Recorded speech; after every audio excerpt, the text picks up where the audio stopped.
Wabarakatuh, Bapak Ibu. Bismillahirrahmanirrahim.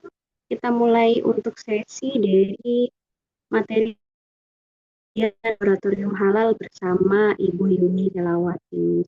Beliau ini merupakan akademisi di Universitas Brawijaya. Saya sapa Ibu, bagaimana kabarnya Ibu? Ibu Yuni, Alhamdulillah, baik Ibu Ratna. Terima kasih. bertemu kembali Ibu. Baru kemarin kita materi lab halal juga ya Ibu di pelatihan sebelumnya.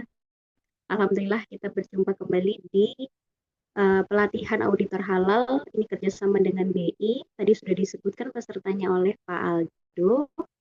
Kita memang maju Ibu jam 1 nanti insya Allah hingga pukul 15 atau pukul 3. Nanti saya izin untuk 45 menit sebelum kita diskusi nih Bu.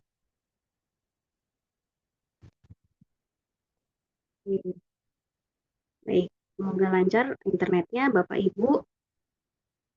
Sambil menunggu peserta yang lain, silahkan untuk presensi di sistem karena presensinya tidak lama dari berlangsung. Silahkan untuk Ibu Yuni. Terima kasih, Bu Ratna. Bismillahirrahmanirrahim. Assalamualaikum warahmatullahi wabarakatuh. Bapak Ibu, suara saya cukup jelas, Selamat ye? Jelas, Bu. Jelas, Ibu. Baik, baik. Terima kasih. Saya izin share screen. Nanti sambil jalan kita perkenalan, ye. Sebentar.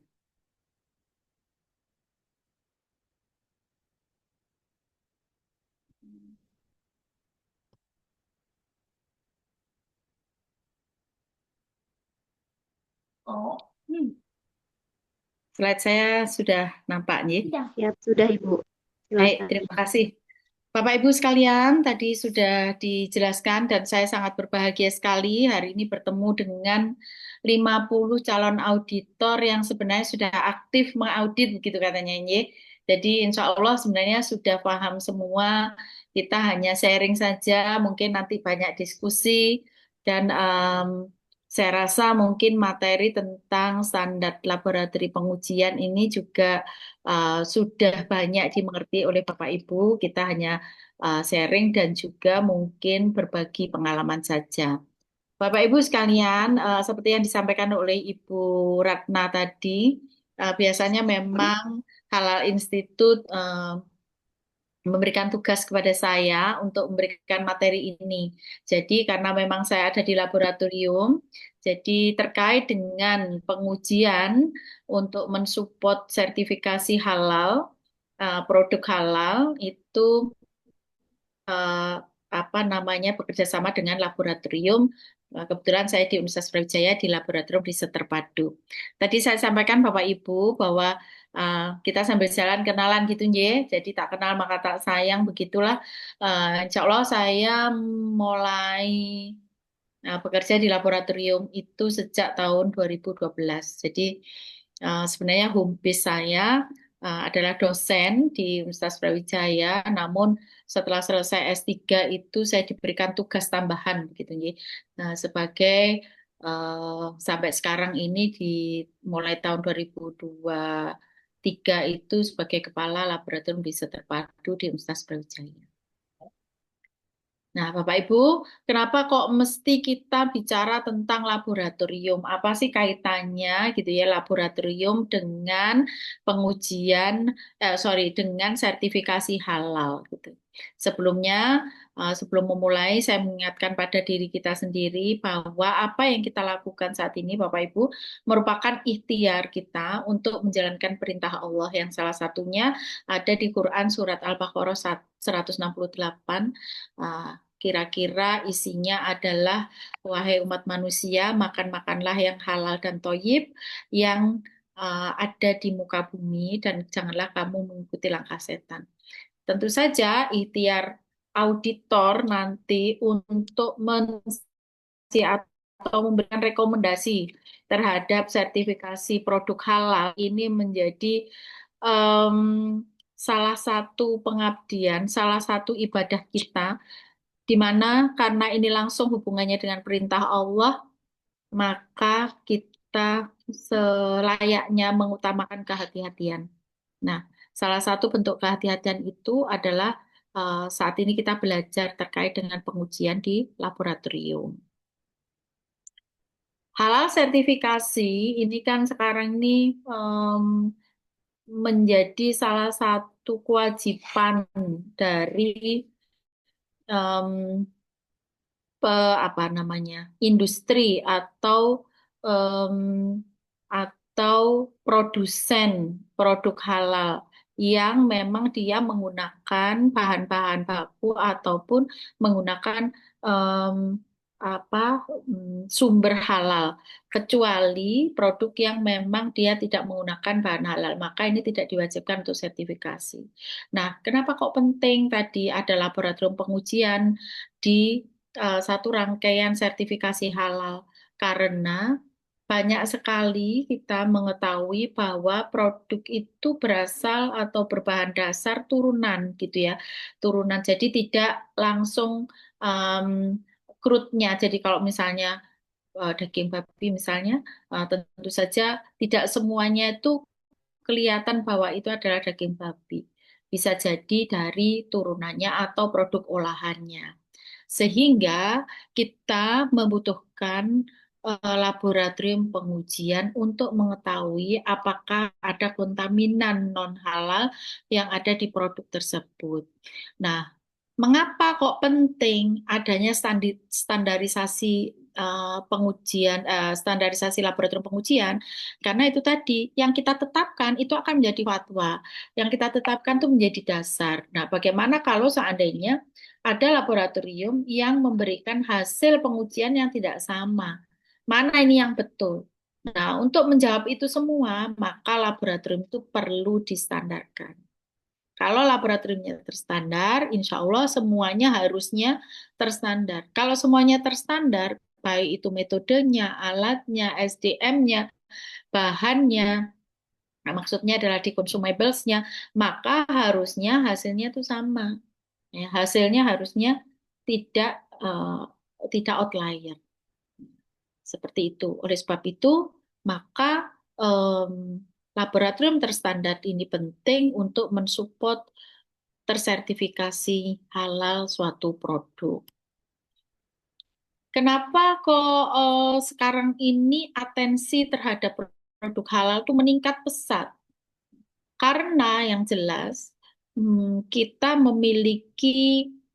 em, memiliki penganut Islam atau umat Muslim yang mayoritas di muka bumi ini. Nah, sehingga dengan meningkatnya jumlah populasi itu juga otomatis meningkat pula populasi Muslim di muka bumi ini. Sehingga tentu saja kalau meningkat jumlah populasi muslimnya, kebutuhan akan produk-produk yang diperbolehkan digunakan oleh umat muslim juga meningkat. Yang kedua adalah pergeseran awareness consumer yang meningkatkan pertumbuhan market produk halal. Bergeser kemana? Bergeser mereka memiliki lifestyle untuk bersih, untuk sehat. Nah, bersih, sehat itu adanya di halal dan toyib. Ya. Sehingga tidak peduli itu umat muslim atau non-muslim, sekarang ini lifestyle-nya sudah menuju ke sana. Sehingga mau nggak mau supaya mereka mau kalau ingin mendapatkan produk yang halal, produk yang aman, bersih, maka mereka ya membutuhkan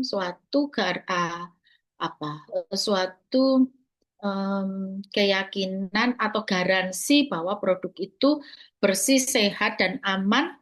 Nah, satu-satunya yang sesuai dengan itu semua ya, yang tersertifikasi halal. Maka dengan itu pengguna halal ini tidak hanya umat Muslim, ya, akhirnya juga bergeser kepada non-Muslim.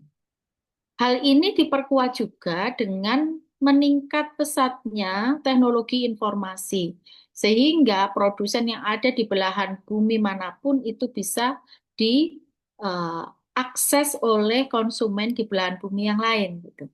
Nah, sehingga produksi halal ini menjadi uh, ikut meningkat pesat. Kalau kita lihat secara infografik ya, Indonesia ini masih menempati populasi Muslim terbesar di muka bumi ini.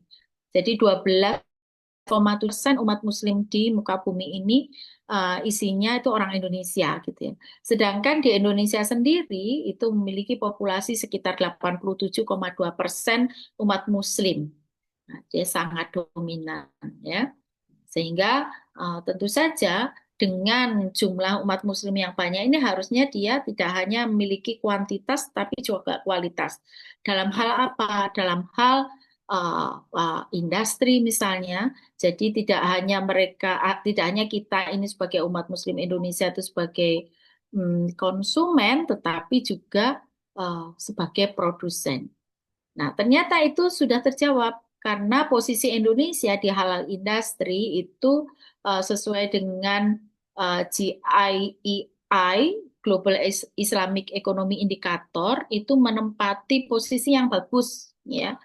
Jadi kita itu untuk kan 9,4%, keuangan syariah 93,2 dan seterusnya. Sehingga Indonesia berada di peringkat 10 pada tahun 2018 terus meningkat, peringkat 5 di 2019, peringkat 4 di 2020-2022, dan di 2023 sudah menempati posisi ketiga. Nah, pertumbuhan sektor industri halal di Indonesia ini juga diisi terkait dengan Muslim travel.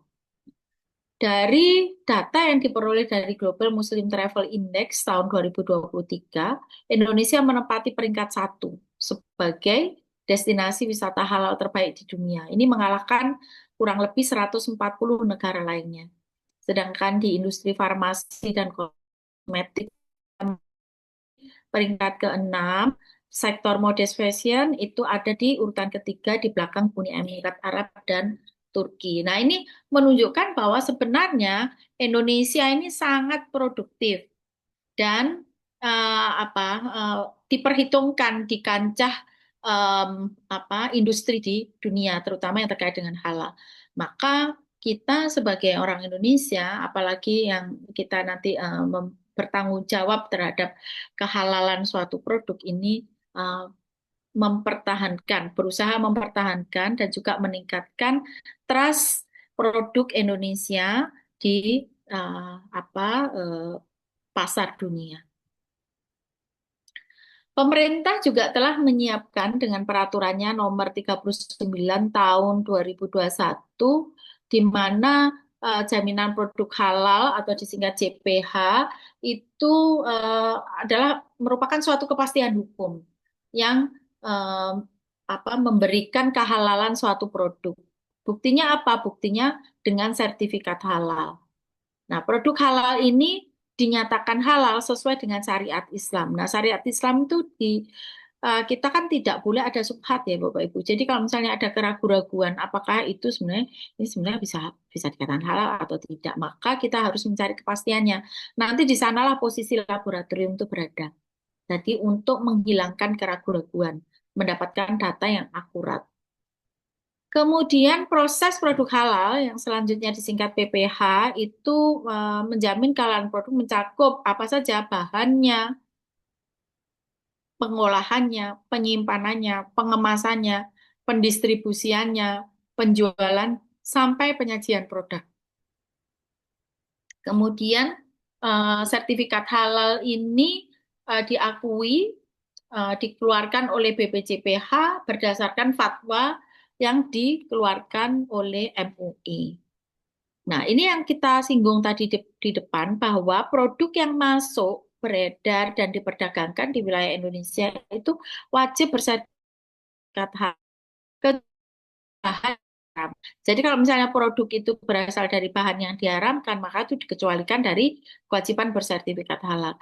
Bisa kita bayangkan Bapak Ibu bahwa karena kita itu mayoritas penduduk kita umat Muslim, tadi sekitar 87,2%, maka hampir semua produk yang beredar itu eh, pasti mayoritas adalah berbahan dasar yang dihalalkan. Tapi apakah semua sudah tersertifikat halal? Mari kita lihat di sekeliling kita, Bapak Ibu. apa yang dikatakan sebagai produk halal atau halal production itu mulai dari all materials-nya, ingredients-nya, additive-nya, kalau ada tambahannya ya, processing, diprosesnya, itu semua harus memenuhi kebutuhan halal ya. Jadi kalau misalnya dalam suatu perusahaan itu memiliki produk yang juga berbahan dasar yang non halal, maka pada saat proses equipmentnya, alatnya itu tidak boleh tercampur. Jadi harus memang didedikasikan untuk untuk produk yang halal saja. Kalau yang tidak halal mungkin bisa menggunakan alat yang lain. Kemudian termasuk di dalamnya adalah production facilities, termasuk water, buildings-nya, kemudian treatment equipment-nya, warehouse-nya, kemudian juga personilnya. Personil juga bisa membawa kontaminan ya Bapak Ibu ya. Nah, jadi personilnya juga harus bebas dari sumber kontaminan dan juga memenuhi persyaratan kebersihan. Nah, kalau semuanya sudah terpenuhi, dipastikan juga tidak ada suatu kemungkinan adanya cross kontaminasi, kontaminasi silang. Pada saat apa? Pada saat handling materialnya, pada saat food processingnya, pada saat product storage, distribution, sampai sales, sampai di tangan konsumen.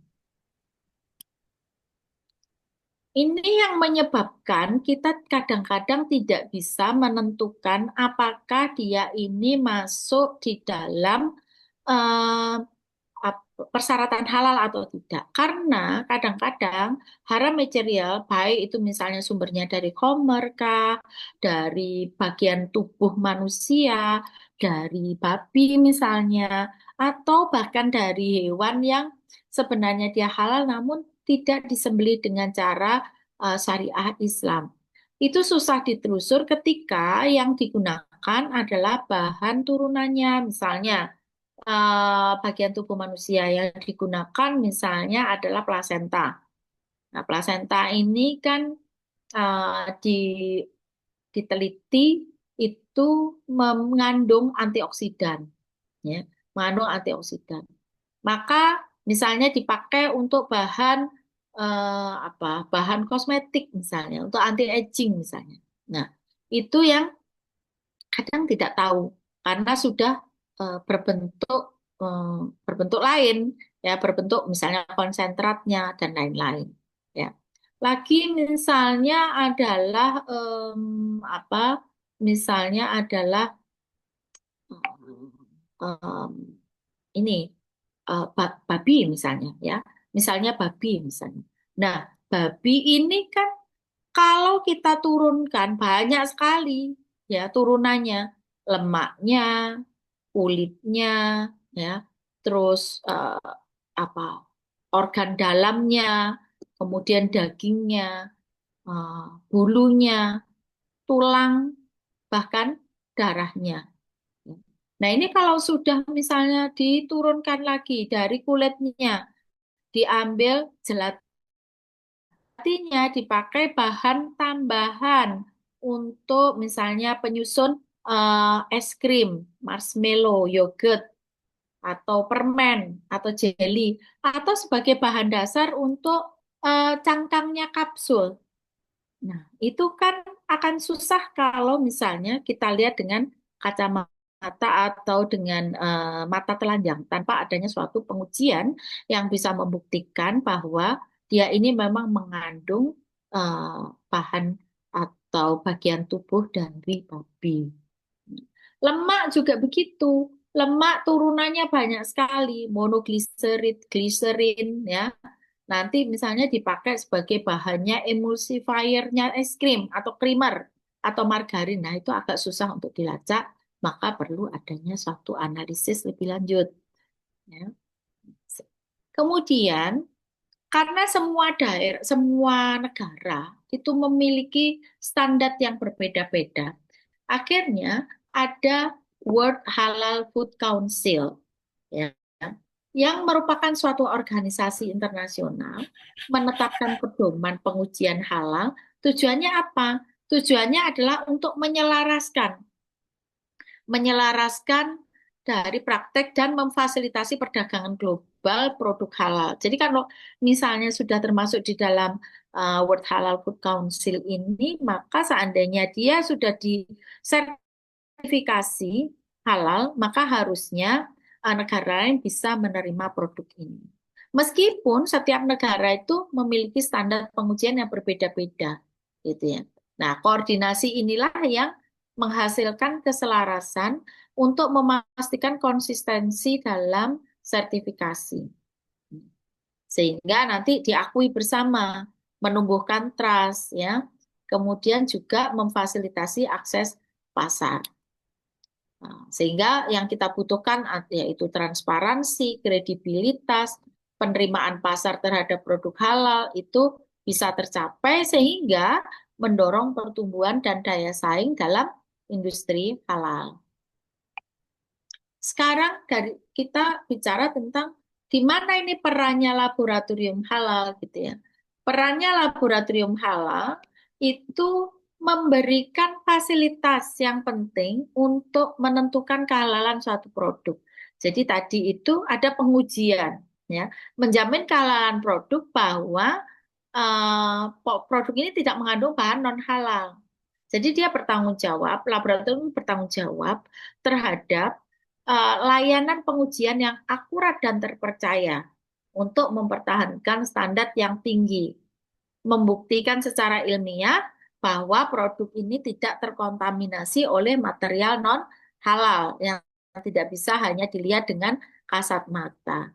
Nah, tadi kita sampaikan bahwa laboratorium ini kan tidak boleh beda, ya, tidak boleh outlier hasilnya. Maka harusnya laboratorium halal itu kalau seandainya dibandingkan gitu ya dengan hasil analisa laboratorium lain itu dia tidak berbeda. Sehingga laboratorium halal itu bisa digunakan untuk uji banding terhadap produk halal, ya. Nah, untuk supaya mereka tidak beda, tadi kan kita sudah menyepakati bahwa laboratorium harus terstandar.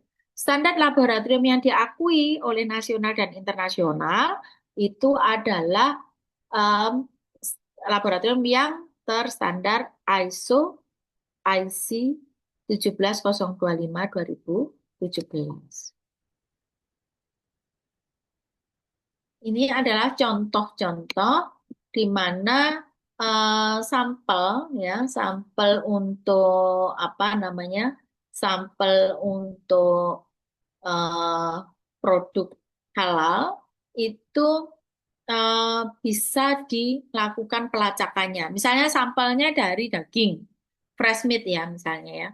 Nah, kita bagaimana cara membedakan apakah di dalam fresh meat ini tercampur bahan yang kita tidak inginkan, misalnya tadi non halal, ya. Maka yang bisa kita lakukan adalah dengan menganalisis DNA-nya.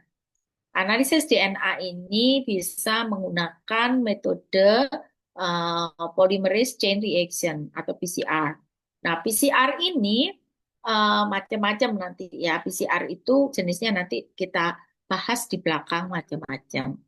Selain fresh meat, juga misalnya adalah daging olahan. Misalnya dalam bentuk sosis, contohnya ya ini bisa sosis atau bakso ya, meatballs gitu ya. Itu kadang-kadang juga eh, em, dagingnya ini diganti, nah diganti atau ditambahkan atau ini dengan daging non halal, misalnya babi. Kenapa? Karena ini dengan eh, alasan ekonomi misalnya. Dengan dia ditambahkan mungkin menjadi lebih enak sehingga lebih mahal nilainya mungkin seperti itu dan alasan yang lain. Bisa juga digunakan pengujian DNA base tadi ya, penelusuran dengan DNA. Metodenya menggunakan PCR. Bisa juga, bisa juga dengan bisa juga dengan menggunakan electric nose dengan CCMS HS, misalnya begitu. Atau menggunakan FTIR, spektroskopi analisis ya. Ada juga yang turunannya dalam bentuk gelatin. yang digunakan sebagai bahan dasar untuk tadi ya permen, marshmallow atau juga kapsul ya. Gelatin ini bisa jadi memang dia adalah turunan dari kulit babi ya. Tapi ada juga banyak yang mereka mendeklar bahwa berasal dari turunan tulangnya kambing misalnya ya dan lain sebagainya.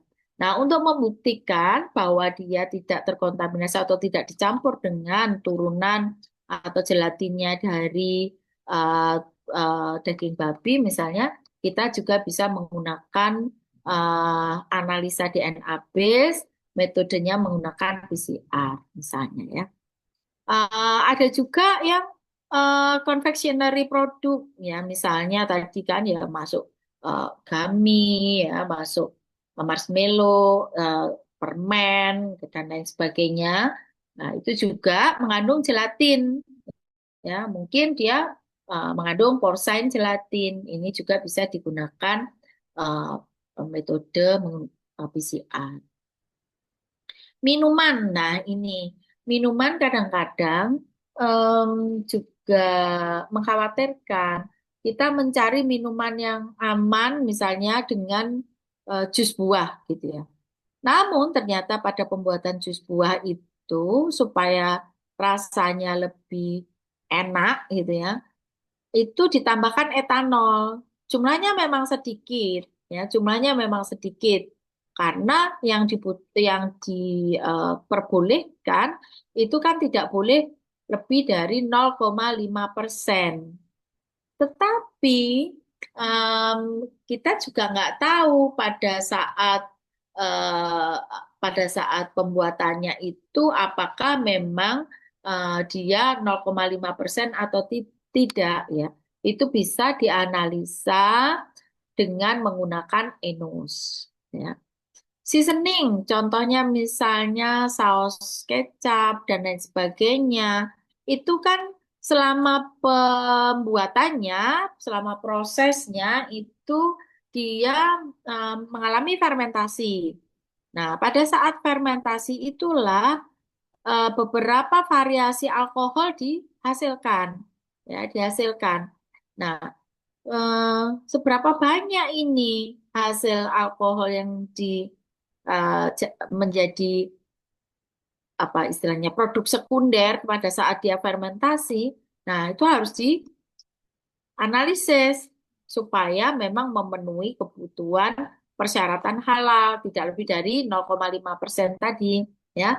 Maka bisa dilakukan pengujian menggunakan mass spectrometry ya atau MS yang kadang-kadang dikombinasikan dengan INUS. Jadi NM. Kemudian ada juga genetically food.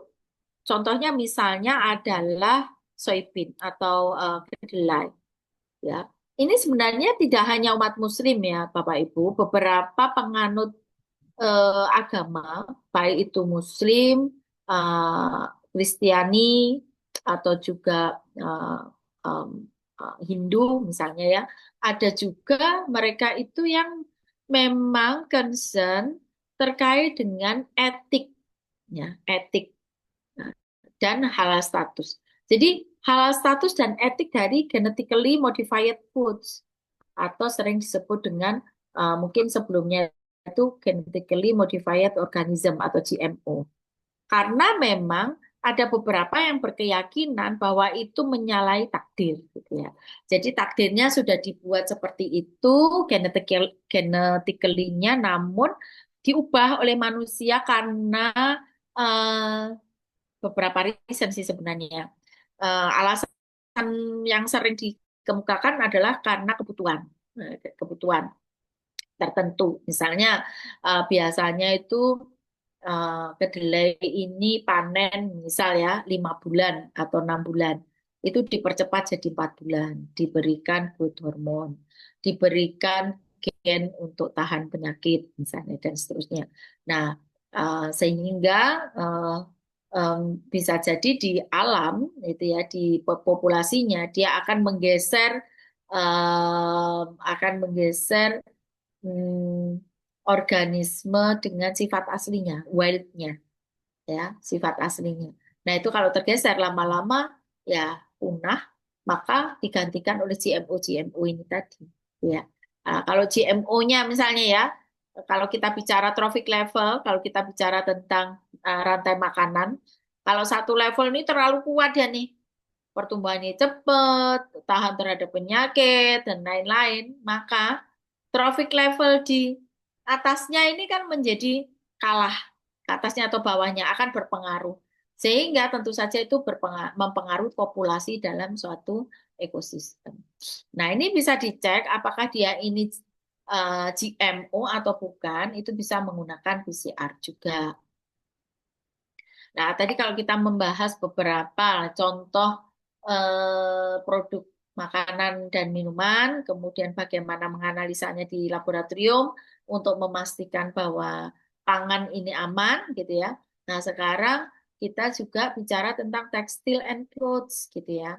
Nah, sebenarnya kalau kita bicara tentang garment, gitu ya, eh, itu eh, tentu saja yang tidak diperbolehkan misalnya yang berbahan dasar kulit, bulu, atau bagian tubuh yang lain dari hewan yang diharamkan atau hewan yang halal tetapi disembelih tidak dengan cara atau dengan syariah Islam.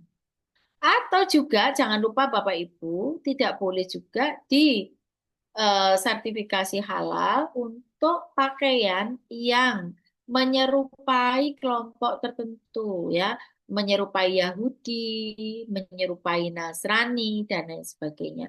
Itu juga merupakan satu pertimbangan bahwa garment atau tekstil atau enclothes ini tidak boleh disertifikasi.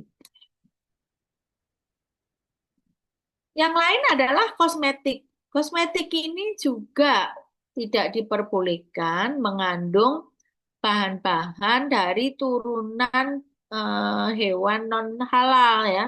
Misalnya tadi kan babi atau hewan yang disembelih tidak dengan cara Islam, syariah Islam, darah, bagian tubuh manusia ya. Kemudian predatory animals, reptiles dan juga insects. Nah, kosmetik ini juga tadi tidak diperbolehkan apa namanya berasal dari bahan dasar hewan yang disembelih tidak dengan cara Islam. Dan tentu saja semuanya ini tidak hanya kosmetik produk, mulai dari preparasi sampai di tangan konsumen itu harus benar-benar memenuhi syarat halal dan thoyyib dan juga kebersihannya terjamin.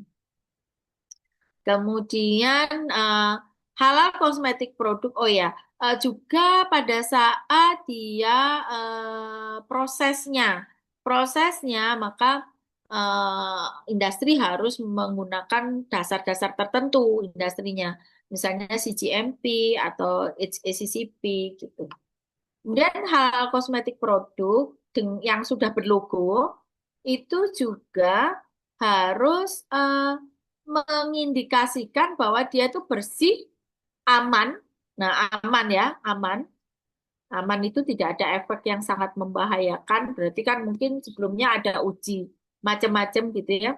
Kemudian eh, pure, tidak ada campuran macam-macam. Kemudian juga memiliki kualitas yang bagus.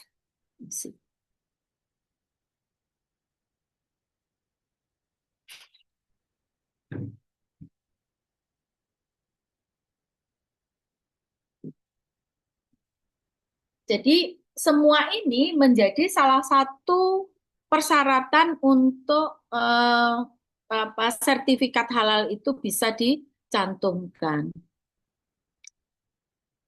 Beberapa challenge ya pada perkembangan halal kosmetik, bagian dari penyusun kosmetik itu berasal dari misalnya dari hewan seperti gelatin, lecithin, gliserol, fatty acid, kolagen yang itu susah untuk dinyatakan bahwa oh dia itu berasal dari gelatinnya, hewan apa gitu ya. Nah, itu agak susah gitu kalau tidak dilakukan pengujian lebih lanjut.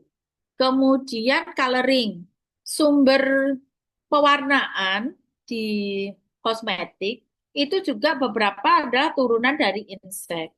Nah, dan kan sudah disampaikan bahwa dia ini adalah haram, golongan yang haram.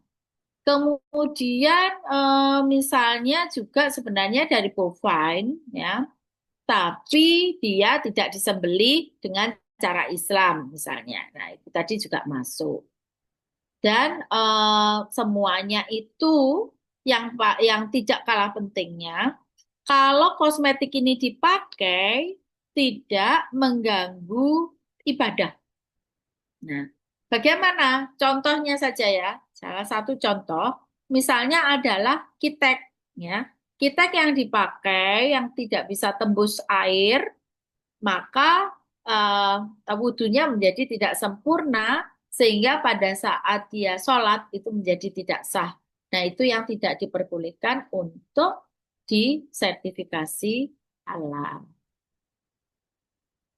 Ini beberapa kategori dari bahan kosmetik ya yang haram, misalnya restricted chemicals itu contohnya adalah klorofluorokarbon, kloroform dan lain sebagainya. Nah, ini kemudian misalnya dari turunan insek, karmin, crimson, ya, beeswax dan lain sebagainya. Turunan dari human atau juga porcine ini sama-sama tidak bisa dikatakan halal ya. Jadi ini sama-sama haram. Misalnya dari turunan human ataupun porcine yang sering dipakai itu adalah misalnya air ketuban, Bapak Ibu. Air ketuban, kemudian tadi ada growth factor ya. Misalnya dipakai diambil hormon pertumbuhannya. Kemudian plasenta tadi yang banyak mengandung antioksidan dan seterusnya. Bagaimana caranya untuk mengkuantifikasi ini? Metode yang digunakan bermacam-macam, Bapak Ibu, tergantung kepada laboratorium yang melakukan pengujian dan juga equipment yang dimiliki. Misalnya untuk menganalisis acylic acid itu bisa digunakan HPLC, kolagen itu juga bisa menggunakan LCMS, misalnya etanol bisa menggunakan liquid scintillation counting gitu ya dan seterusnya Bapak Ibu. Pemerintah juga mengeluarkan persyaratan pendirian LPH pada pasal 26 Peraturan Pemerintah Nomor 39 Tahun 2021 yang isinya adalah pendirian LPH oleh pemerintah dan atau masyarakat itu harus memenuhi persyaratan yang pertama memiliki kantor sendiri dan perlengkapannya. Nah, ini saya rasa sih semua punya. Kemudian memiliki auditor halal. Paling sedikit 3 orang. Nah, ini salah satu yang sekarang Bapak Ibu lakukan. Itu untuk memenuhi berdirinya LPH ya, punya auditor. Nah, yang ketiga itu yang relate dengan apa yang kita bahas sekarang Bapak Ibu. Jadi untuk syarat didirikannya LPH itu harus memiliki laboratorium atau kalau seandainya yang tidak ada laboratoriumnya itu memiliki kesepakatan kerja atau semacam MOU lah gitu ya dengan lembaga lain yang memiliki laboratorium. Nah, nanti apa kita bahas laboratorium yang seperti apa yang diperbolehkan untuk syarat pendirian LPH ini. Oke. Sebelumnya saya juga ingin menyampaikan Bapak Ibu, kenapa sih kita butuh laboratorium untuk support halal certification gitu ya. Produk-produk halal yang mau disertifikasi, kenapa kok butuh laboratorium? Kalau kita lihat Bapak Ibu dari step 1 sampai step 6 ya, itu yang paling lama waktu eh, apa namanya, yang ditawarkan itu di step 4, di step 4, yaitu proses assessment. Proses asesmen oleh LPH itu dia melakukan suatu audit produk ya selama 15 hari kerja. Nah, ini relatif lama ya Bapak Ibu. Selama 15 hari kerja. Ya. Kenapa kok lama sekali? Yang lainnya cuma 1 hari, satu working days. Di step 5 itu hanya 3 working days, hanya 3 hari kerja gitu. Karena di step 4 itu ada aktivitas pengujian, ya, sertifikat apa ada ada proses pengujian jika dibutuhkan. Nah ini kata-kata jika dibutuhkan tuh menjadi sangat longgar diartikan sehingga kami merasa di laboratorium jarang sekali kita mendapatkan sampel gitu. Bukan karena kita butuh sampel, karena kalau di kami sih laboratorium itu selain untuk pengujian juga untuk riset. Jadi meskipun tidak ada sampel pengujian tidak masalah. Tetapi yang kita pertanyakan, bagaimana kita bisa menjamin uh, hasil, sorry, asesmen itu kalau tanpa melalui suatu proses pengujian gitu. Nah, sebenarnya inilah pentingnya adanya laboratorium. Nah, ini yang perlu dibicarakan, duduk bersama dengan pemerintah untuk bukan hanya jika diperlukan, tetapi kalau memang tidak bisa ditelusur, itu harusnya ya dilakukan suatu pengujian, begitu ya. Kemudian, nah ini pengujian di mana? Pengujian itu di laboratorium yang memenuhi standar. Ya. Standarnya untuk laboratorium itu adalah yang memiliki SNI ISO IC 17025 untuk laboratorium pengujian. Tentu saja tidak sekedar itu, tetapi juga laboratorium memiliki ruang lingkup pengujian halal. Itu ya, itu yang juga sangat penting.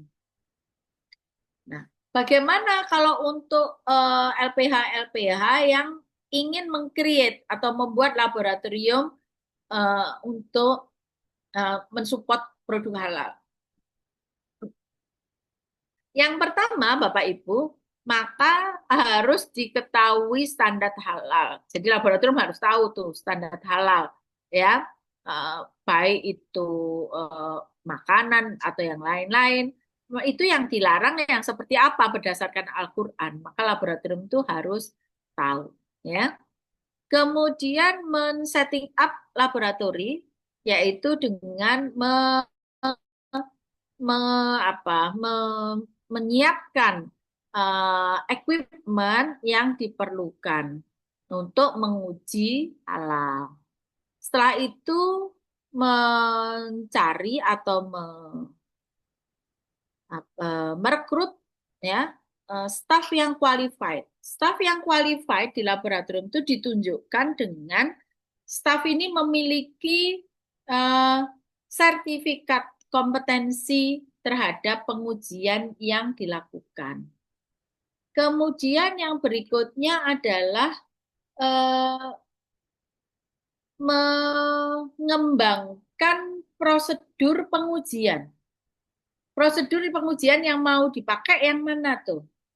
Nah, itu harus dikembangkan, harus dilakukan pengujian berkali-kali, ada uji banding, ada uji profisiensi yang bisa memastikan bahwa apa namanya laboratorium tersebut bisa menguji secara akurat, ya, secara akurat, tidak outlier.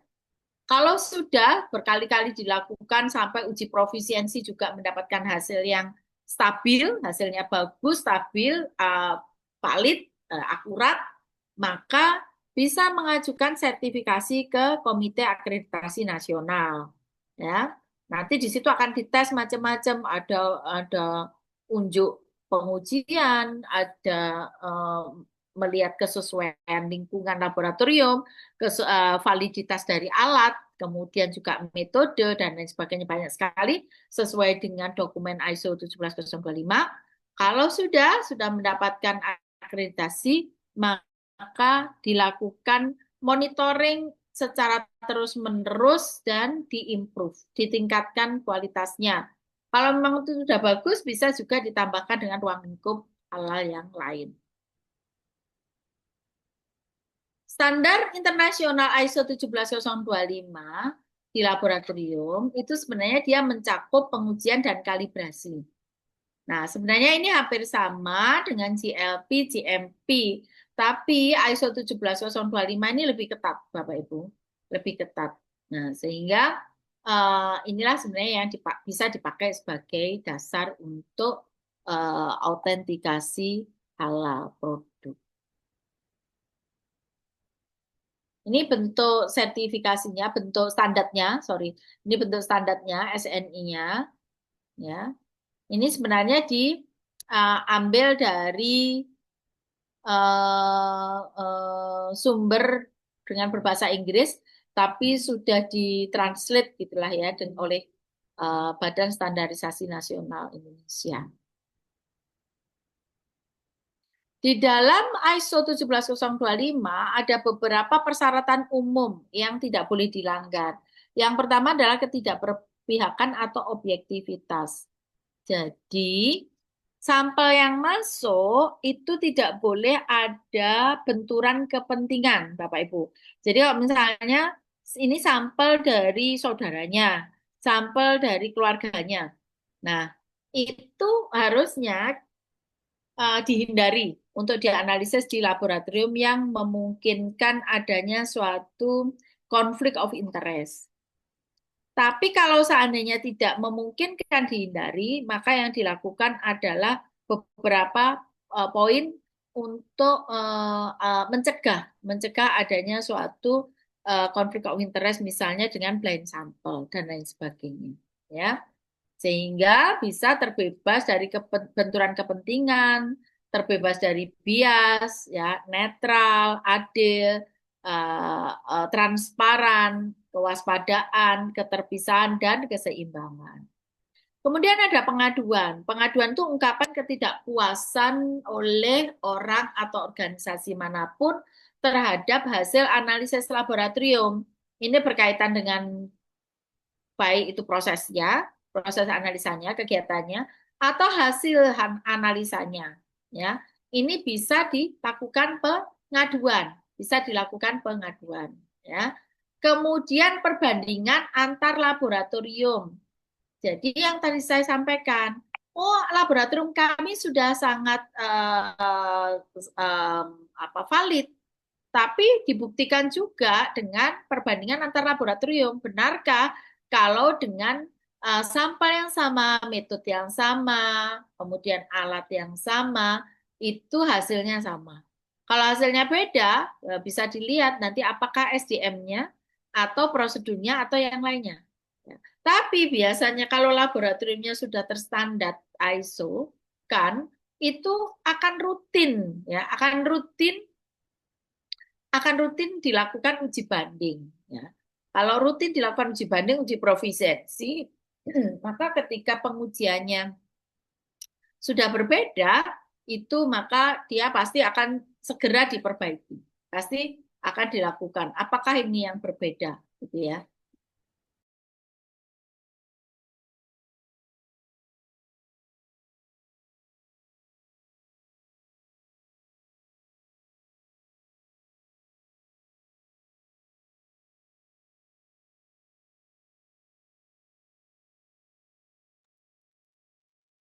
Kemudian yang berikutnya adalah tadi saya sampaikan adanya uji profisiensi. Uji profisiensi itu sampelnya disiapkan oleh laboratorium yang memang berwenang untuk melakukan uji profisiensi. Kemudian yang mengikuti itu beberapa laboratorium dengan dengan lingkup yang sama. Nah, nanti akan dilihat hasilnya. Nah, yang berbeda, outlier, itu biasanya disuruh ngulang lagi sampai dia menghasilkan hasil yang tidak outlier. Juga diantaranya itu dievaluasi, sebenarnya ada di mana perbedaannya. Kemudian ya itu ada aturan keputusan itu bagaimana melihat ketidakberpastian pengukuran itu menjadi satu hal yang diminimalisir. Bisnis proses laboratorium sesuai dengan persyaratan ISO IC 17025 mulai dari sampel masuk ya, mulai dari sampling. Bagaimana cara mensampling? Siapa yang melakukan sampling? Berapa jumlahnya sampel? Dalam bentuk apa sampel itu bisa dianalisa? Disimpannya sampel di mana? Dalam kondisi apa?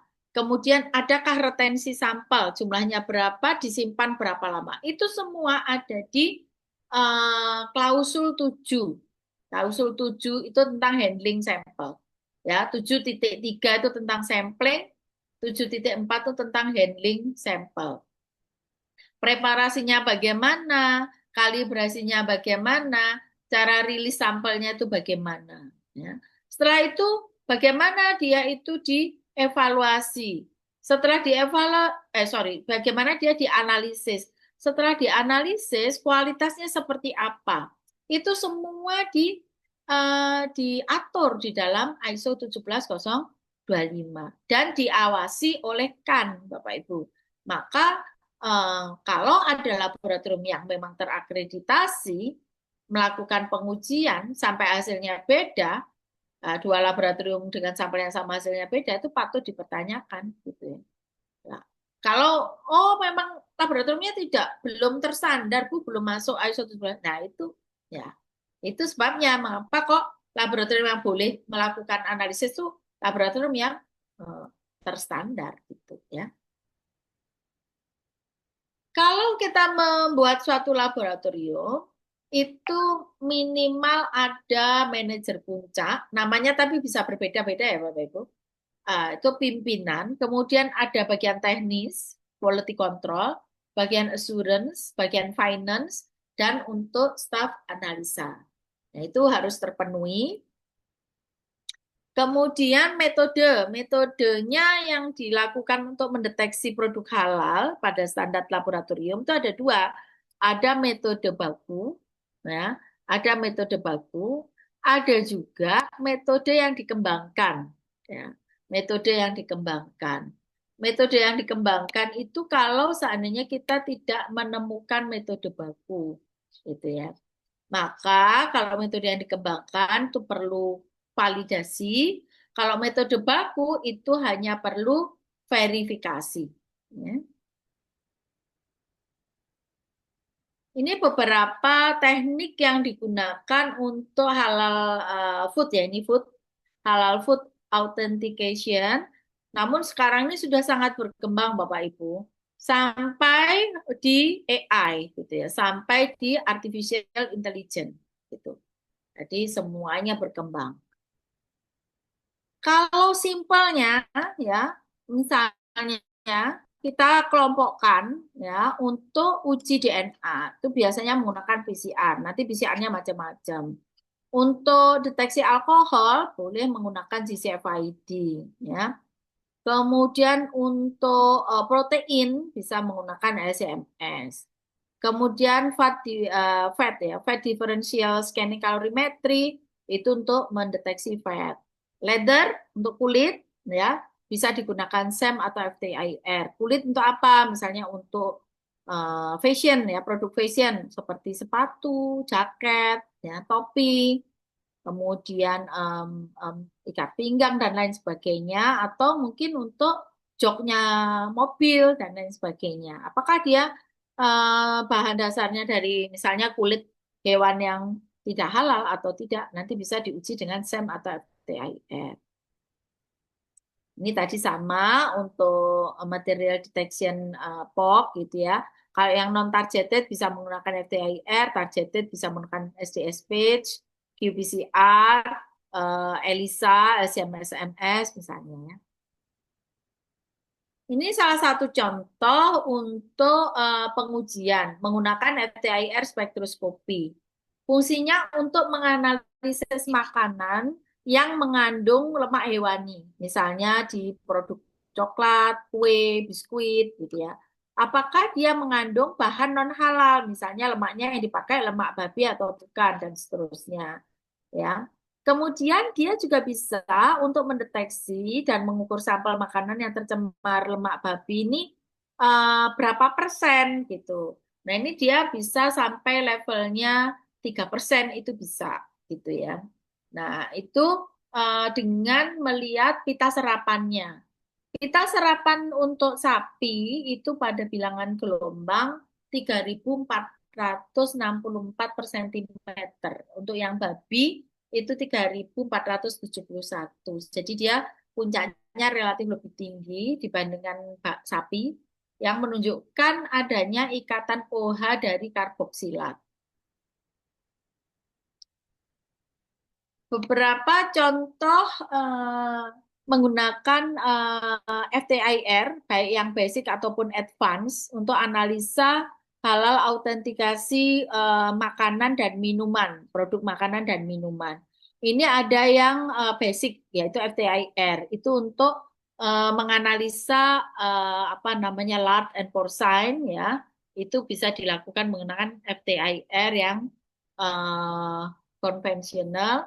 Tapi ada juga yang sudah advance, misalnya FTIR chemometrics ya, atau FTNIR dan seterusnya. Nah, sampai FTIR, ETR, PCA misalnya ya. Semua itu dikombine ya untuk menganalisis produk tertentu. Misalnya kandungan melamin yang ada di susu cair gitu ya, atau di susu bubuk itu bisa menggunakan FTMIR misalnya, atau FTNIR. Untuk DNA menggunakan PCR ini jadi kuantifikasi DNA babi ini kan apa dengan sorry, kita melihat produk apakah dia ini mengandung babi atau tidak, itu seringkali dengan DNA base. Kenapa? Karena dianggap DNA ini molekulnya kan stabil ya. Untuk menganalisis bahan makanan yang olahan misalnya, yang dia itu dimasak dulu, dipanaskan, sehingga tapi dia ini DNA-nya biasanya tidak rusak. Sehingga bisa digunakan metode berbasis DNA yang dikembangkan dengan metode PCR gitu ya. Apakah dia ada kandungannya babi atau tidak. Metode berbasis PCR itu macam-macam. Ada conventional PCR, single plex atau multiplex. Kemudian ada juga yang random amplified polymorphic DNA misalnya, RIPD atau RFLP, atau juga yang sekarang banyak digunakan dan ditetapkan sebagai pengujian untuk halal standar itu menggunakan qPCR atau real time PCR. Kelemahannya apa? Kelemahan dari real time PCR atau qPCR itu instrumen dan regennya relatif mahal, Bapak Ibu. Dan sampelnya nggak bisa digunakan lagi untuk analisis selanjutnya. Terus yang kedua adalah proses analisisnya panjang. Ini adalah tipe PCR. Tadi kan ada PCR NFLP, ya, ada spesifik PCR dan lain sebagainya, sampai real time PCR, ya. Beberapa riset menggunakan itu untuk analisa. Berikutnya adalah psikochemical method atau dielektrik. Ini adalah teknik untuk membedakan misalnya ya daging non halal dan halal, atau misalnya alkohol dari minuman, untuk mengukur interaksi komponen dalam makanan menggunakan energi elektromagnetik. Nah, ini bisa untuk membedakan daging yang berbeda. Tadi ya ada daging ayam, babi, sapi misalnya. Frekuensinya rentangnya antara 0,5 sampai 50 GHz. Metode ini sebenarnya dia juga bisa tadi untuk melihat alkohol ya. Dan dia itu bisa sensitif. Jadi alkohol yang 0,5% saja itu di dalam campuran air bisa diketahui. Bisa diketahui apa namanya, berapa presence dari alkohol yang dihasilkan dalam suatu produk makanan atau minuman misalnya ya.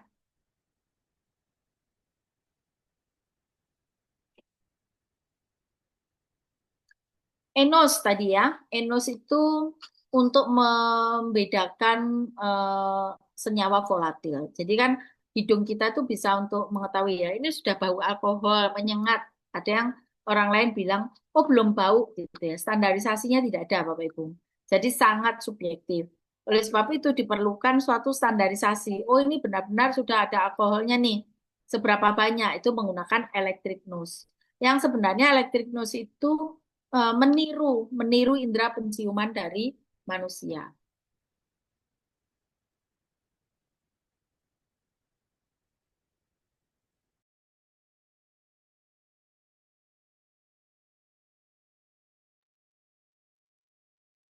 Nah, ini biasanya ENOS itu juga dikombinasikan dengan GCMS atau PCA, Bapak Ibu, dalam analisanya. Nah, ini contoh dari GC. GC juga sama. Ada GC yang GC saja, yang konvensional, ada juga yang sudah advance, itu dikombin dengan beberapa instrumen yang lain, Bapak Ibu.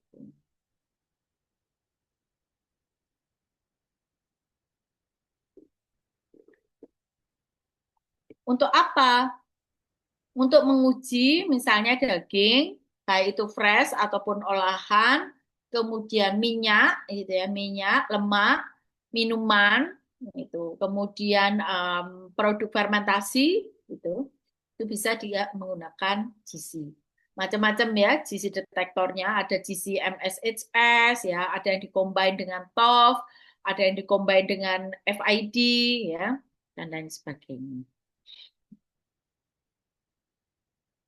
Kemudian Fat Differential Scanning Calorimetry atau DSC itu juga salah satu analisis yang banyak digunakan untuk menganalisa minyak dan lemak untuk mengetahui apakah tadi juga apa namanya dia ini mengandung lemak apa gitu ya. Misalnya lemak apakah dia lemak babi, apakah bukan atau yang lain gitu ya. Jadi ini juga melihat termogramnya, nanti dia akan menghasilkan termogram yang berbeda-beda sesuai dengan sampel yang dianalisa.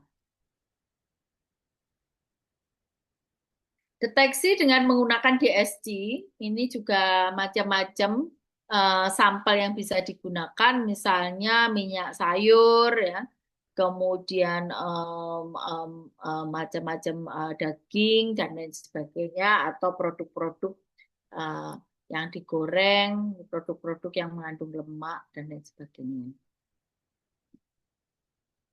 Kita tadi telah membahas bagaimana kulit ya Bapak Ibu. Kulit itu dipakai untuk kebutuhan kehidupan sehari-hari. Apakah kulit ini berbahan dasar apa? Kulit yang dipakai. Ya. Itu bisa digunakan dengan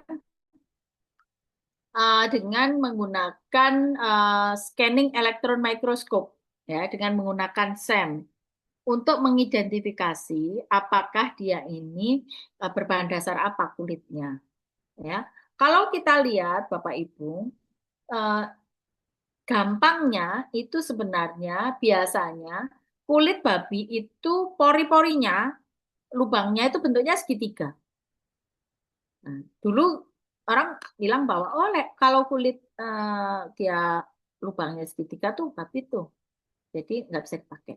Cuman akhir-akhir ini itu banyak dipalsukan. Jadi banyak sekali kulit sintetis yang juga menggunakan tekstur yang hampir sama dengan kulit ini, ya kulit babi ini. Sehingga kalau misalnya kita cek ya Bapak Ibu, kalau dilihat secara surface layer, jadi dari permukaannya saja dilihat dengan SEM itu kelihatannya hampir sama, kan dia segitiga, ya.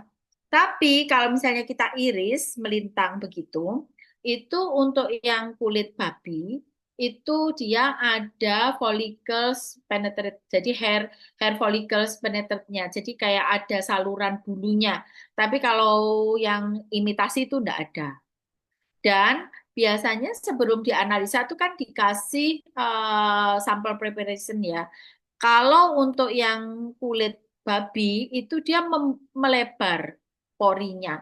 Kalau untuk yang poliuretan atau yang untuk imitasi itu dia mengkerut, porinya lebih mengkerut. Lebih lanjut, kalau kita pengen tahu apakah betul ini babi atau bukan, gitu ya, itu dicek dengan menggunakan FTIR untuk mengetahui region dari absorbansnya. Ya, jadi ada wave number-nya yang nanti kelihatan apakah dia punyanya babi atau bukan. Kalau dicontoh di gambar 6, ini ada sapi, ada kambing, ada babi. Ya, itu kelihatan wave number-nya berbeda, absorbannya berbeda, gitu, region-nya berbeda. Nanti lebih lanjut untuk supaya lebih lebih nampak bedanya itu bisa diinterpretasikan spektrumnya. Jadi spectral region-nya itu diinterpretasikan, kemudian kita bisa membedakan akhirnya kita bisa membedakan antara sapi, kambing dan babi. Misalnya kalau sapi wave number-nya itu 1.200 sampai 1.000. Nah, gugus fungsinya itu kalau kita cari dengan wave number itu ada karbonil, amid, grup, dan aromatic aldehyde. Kita lihat predicted dari chemical structure-nya itu kelihatan sekali seperti itu. Kemudian untuk yang goat, untuk yang kambing, itu ada di 700 sampai 600. Itu gugus fungsinya adalah alifatik aldehyde dengan chemical structure-nya yang berbeda lagi. Nah, untuk yang babi itu dia 500 sampai 400. Itu gugus fungsinya atau functional groupnya itu adalah grup dari asetamid, propanamid, dan butanamid dengan predicted chemical structure yang berbeda lagi. Nah, lebih jelas lagi itu seperti itu. Jadi, SEM kita lihat untuk surface layer-nya, kemudian untuk berikutnya secara kimia kita bisa lihat itu dengan FTIR. Ini juga bisa membandingkan ini hasil dari spektranya FTIR antara PVC dan juga natural leathers, baik itu good skin ataupun pig skin. Rapid test itu bisa digunakan untuk early detection aja, Bapak Ibu. Jadi early detection bisa menggunakan rapid test untuk dilakukan analisis lebih lanjut, bukan merupakan final conclusion, ya. Jadi tidak bisa disimpulkan dengan hanya menggunakan rapid tools. Kenapa? Meskipun dia itu praktis, murah, cepat, kemudian dia sangat gampang digunakan, bisa dibawa kemana-mana, dan dikatakan dia sensitif, tetapi rapid test itu sering sekali menghasilkan false, baik itu false negatif ataupun false positif. Ini adalah beberapa laboratorium yang memiliki ruang lingkup halal, tapi sekarang lagi bang, bahkan mungkin ada beberapa juga yang berkurang. Di kami, Laboratorium Riset Terpadu, itu ada beberapa alat yang equipment yang advance gitu ya, kategori 3 yang bisa digunakan sebagai salah satunya adalah untuk pengujian halal. Yaitu ada confocal laser scanning microscope, real-time PCR, microplate reader, inverted microscope, flow cytometer, GCMS, MAE, LCRMS, kemudian ada SEM, XRD, LCMS-MS, GCFID, ICP, IES, ada NGS, Malditov, dan juga DNA-RNA analyzer yang digital. Ini mungkin kalau kita lihat sekilas saja ya, instrumennya tersedia, ini gambarnya tadi ya. Ini SEM, seperti ini gambarnya, fungsinya ini Bapak Ibu. Kemudian untuk X-ray diffractometer, kemudian ini adalah next generation sequencing, kemudian ini confocal laser scanning microscope, ini digital PCR-nya tadi, DNA RNA analyzer, confocal laser scanning microscope kami ada 2, kemudian mikroskop fluorescence, ada nanodrop spectrometer, spectrofluorometer, ELISA reader, PCR konvensional, kemudian GCMS, ada spectrophotometry VIVIS, ada LCRMS, LCMS, MS, kemudian ICP-EES yang bisa mendeteksi 33 logam, kemudian microwave digestion system, microwave assisted extraction, rotary evaporator, Maldiv, thermal evaporation coater, ada universal testing mesin, 3D metal printer, plasma RF generator, ada ultra high vacuum thermal evaporator. Nah, ini adalah beberapa LPH yang bekerja sama atau punya MOU dengan laboratorium kami. Kurang lebih LPH. Ini sebelum saya mengakhiri sharing, sebelum kita diskusi, saya ingatkan lagi diri saya sendiri juga bahwa kita juga ambil besar yang telah Allah siapkan, yang halal lagi toyib, dan takutlah pada Allah yang engkau yakini. Ini referensi saya. Terima kasih. Nanti kalau misalnya diskusi belum bisa semuanya melalui email Bapak Ibu dan juga bisa WhatsApp, mungkin bisa dicatat kontak. Dan saya memang berharap setiap pertemuan seperti ini tidak hanya berhenti sampai di uh, hari ini, tetapi berlanjut pada kegiatan-kegiatan positif berikutnya. Saya kembalikan kepada moderator. Terima kasih. Assalamualaikum warahmatullahi wabarakatuh. Waalaikumsalam warahmatullahi wabarakatuh. Terima kasih Ibu atas materinya. Izin Ibu sudah ada beberapa pertanyaan di kolom chat. Saya izin membacakan. Yang pertama dari Bapak Wahid. Izin bertanya, ada 3 pertanyaan Ibu Yuni. Mungkin satu persatu saya sampaikan. Yang pertama, siapakah yang menentukan jenis pengujian yang harus dilakukan? Monggo Ibu. Ya, Pak Wahid. Harusnya Pak Wahid ya. Siapa yang menentukan jenis pengujian yang harus dilakukan? Jenis itu maksudnya metodenya ya. Metodenya ya. Itu harusnya Konsorsium Laboratorium Pengujian Halal Indonesia di bawah koordinasi BPJPH itu harusnya adalah kita yang menentukan. Tapi sampai sekarang kan belum semua ya. Kita masih berproses. Kita menuju ke arah yang lebih maju. Tapi memang pada kenyataannya sekarang kita belum menetapkan. Jadi kalau misalnya ada Bapak Ibu yang ragu-ragu dalam menginvestigasi, kemudian Bapak Ibu mengarahkan untuk menguji, kalau memang itu arahnya ke DNA, mungkin masih bisa dengan menggunakan real time PCR atau qPCR, tetapi kalau yang lain mungkin bisa dilakukan pengujian yang paling tidak itu sudah dimiliki oleh laboratorium terstandar ISO dan pengujiannya atau lingkupnya itu sudah diakreditasi oleh KAN. Nah, jadi kita belum bisa menyeragamkan Pak Wahid.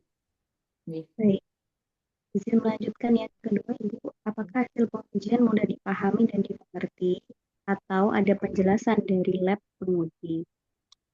Ya, jadi laboratorium itu tidak berhak untuk menyimpulkan ini halal atau tidak halal. Laboratorium itu hanya bisa memberikan hasil uji, misalnya positif atau negatif.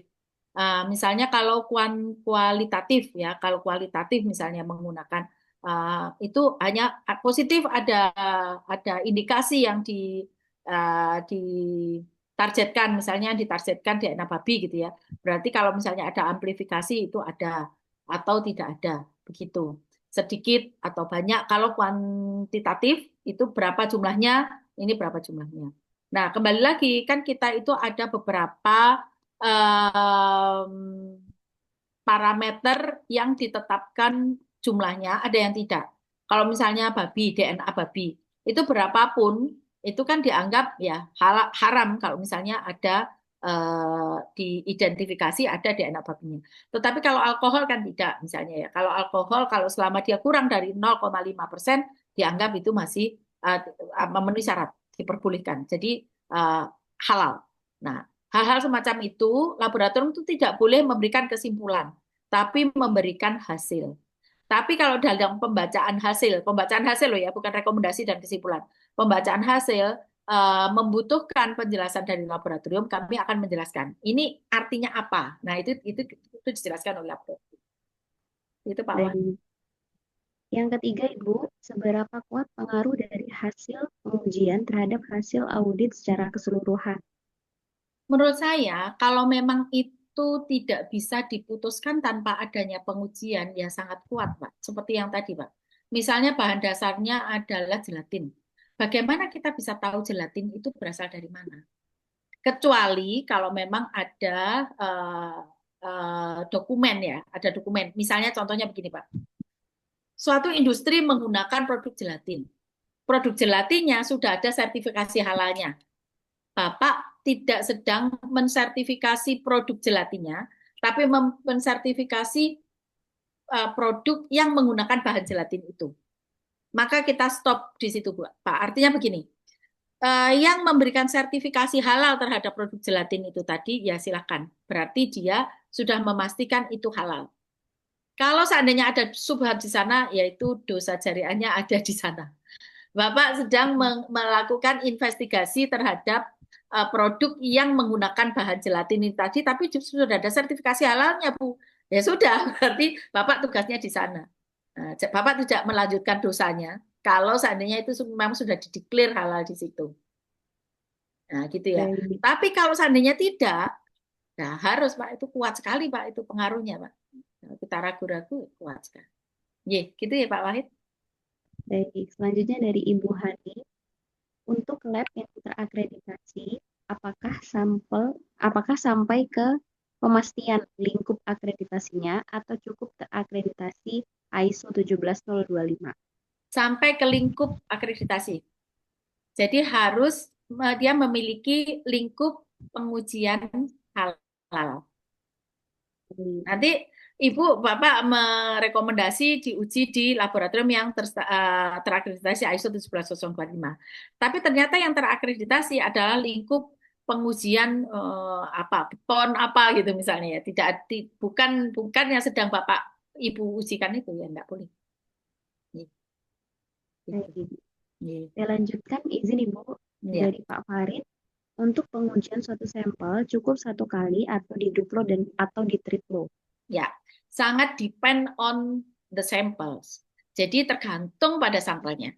Ada sampel yang memang dia ya harus duplo. Ada sampel yang memang harus ditriplo. Itu tergantung metodenya. Jadi begini Bapak Ibu, kalau laboratorium itu sudah terstandar ISO 17025 kan, itu di sana nanti akan ada prosedur pengujiannya. Itu masuk di dokumennya kan, Bapak Ibu. Nah, prosedur pengujiannya itu kan sudah diuji oleh kan berkali-kali sampai dia itu dikatakan valid dan keluar sertifikat ISO-nya. Nah, di sana pasti akan dituliskan sampel yang dibutuhkan sekian, sampel dianalisa secara duplo, nah itu yang diikuti itu saja. Jadi dari dokumen ISO ya. Nanti nanti laboratorium yang akan mengarahkan. Bapak dan Ibu tinggal misalnya ya, ini saya mengujikan customer kami segini-gini, kami uh, menyediakan apa? Gitu, menyediakan apa? Apakah sampelnya sekian banyak dengan di duplo atau di triplo itu depend on methods yang diakreditasi oleh kan, sangat lengkap ya, gitu. Ya, terima kasih. Baik, saya lanjutkan Ibu dari Pak Zaki. Apakah hasil pengujian lab bisa meragukan atau tidak meyakinkan sampai harus cek out? Nah, kalau laboratoriumnya itu terakreditasi ISO 17025, kalau dia masih meragukan, nggak akan disertifikasi. Ya, normally seperti itu. Jadi kalau soalnya gini, pada saat kami misalnya mau mengakreditasi suatu ruang lingkup, kalau hasil kami masih belum stabil, itu diulang lagi, diulang berkali-kali sampai uji bandingnya harus sama, uji profisiensi harus sama, uji intralabnya bagaimana, uji antar labnya bagaimana, itu harus semuanya apa namanya, semua memenuhi syarat. Ya. Tetapi misalnya Bapak Ibu sudah menganalisakan ke laboratorium terakreditasi dan hasilnya positif misalnya. Oh, hasilnya ada babinya. Tapi customer tidak terima. Ya, misalnya customer tidak terima. Oh, saya tidak terima. Oh, sampel saya jelas tidak mengandung babi, kok ini positif babi. Kalau tidak terima, maka harus ada second opinion. Harus ada laboratorium lain sebagai pembanding. Bagaimana kalau laboratorium lainnya ternyata negatif? Berarti kan dua laboratorium ini beda hasilnya, positif dan negatif. Padahal kan Pertanyaannya adalah yang satu, apakah dua laboratorium ini sama-sama terakreditasi? Ya, kalau dia sama-sama terakreditasi, yang kedua, adakah konflik of interest? Misalnya salah satu laboratoriumnya sebenarnya saudaranya si yang perusahaan tadi, misalnya. Ya kan? Pertanyaan itu. Yang ketiga, bagaimana status akreditasi dari laboratorium? Kalau semuanya baik-baik saja, tapi masih tetap ada perbedaan, berarti dihadirkan laboratorium ketiga. Nah, laboratorium ketiga inilah yang menjadi penentu. Kalau dia positif atau negatif, ya itu hasilnya. Tapi ingat ya Bapak Ibu, tiga laboratorium ini benar-benar sudah terakreditasi di lingkup yang dianalisa itu. Ngaten nggih? Baik. Bapak Ibu, saya persilakan untuk on mic yang ingin bertanya langsung dengan Ibu Yuni. Silakan Bapak Ibu. Sepertinya belum ada, saya lanjutkan ke chat. Masih ada beberapa. Nanti silakan raise hand lebih dulu Bapak Ibu. Nanti saya akan persilahkan satu persatu. Oke, selanjutnya dari Ibu Leli, jika di lapangan ditemukan bahan yang diragukan kehalalannya, bagaimana prosedur yang benar sebelum akhirnya menetapkan perlu pengujian lab? Silakan Ibu. Ya, tentu saja yang pertama kan dicek dokumennya ya Bapak Ibu. Setelah dokumen portofolio, kemudian kan ada semacam mediasi, ditanyakan bagaimana klausulnya ini dan seterusnya. Ketika tidak menemukan titik terang, ya, tidak menemukan titik terang itu dalam arti misalnya, kan tadi kan ada yang diragukan.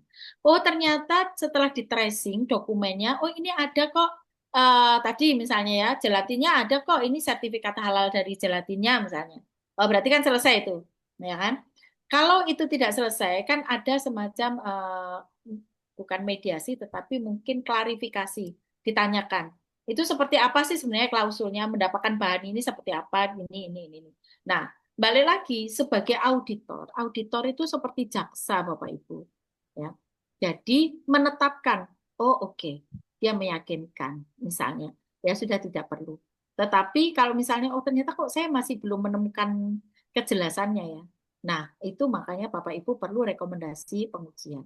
Ini sebelum ditetapkan bahwa semua yang memang harus diuji itu wajib diuji loh Bapak Ibu ya. Pada kondisi sekarang, existing sekarang, itu Bapak Ibu menjadi penentu antara surga dan neraka.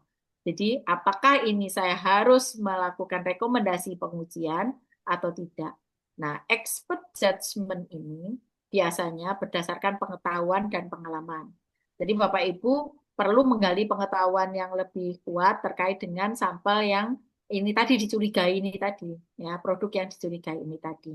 Setelah itu, pengalaman itu biasanya kalau orang seperti ini ngapu sih nih kelihatannya itu dari pengalaman yang nggak bisa dibeli itu ya jadi pengalaman Bapak Ibu yang sudah paham lah sebenarnya ini berkelit atau ini tidak gitu kalau kita nggak menemukan data faktualnya loh ya ya itu bisa bisa dari situ. Tapi kalau bagi saya hindari keraguan-raguan hindari subhat kalau masih ragu-ragu mending dicari kejelasannya supaya nanti tidak jadi dosa jariah kita. Itu J. Baik. Baik, izin melanjutkan Ibu dari Pak Zikri. Bagaimana metode, ini lebih ke teknis Ibu izin, dari metode untuk memastikan obat mukolitik seperti asetilsistein yang disintesis dari isolat asam amino sistein murni.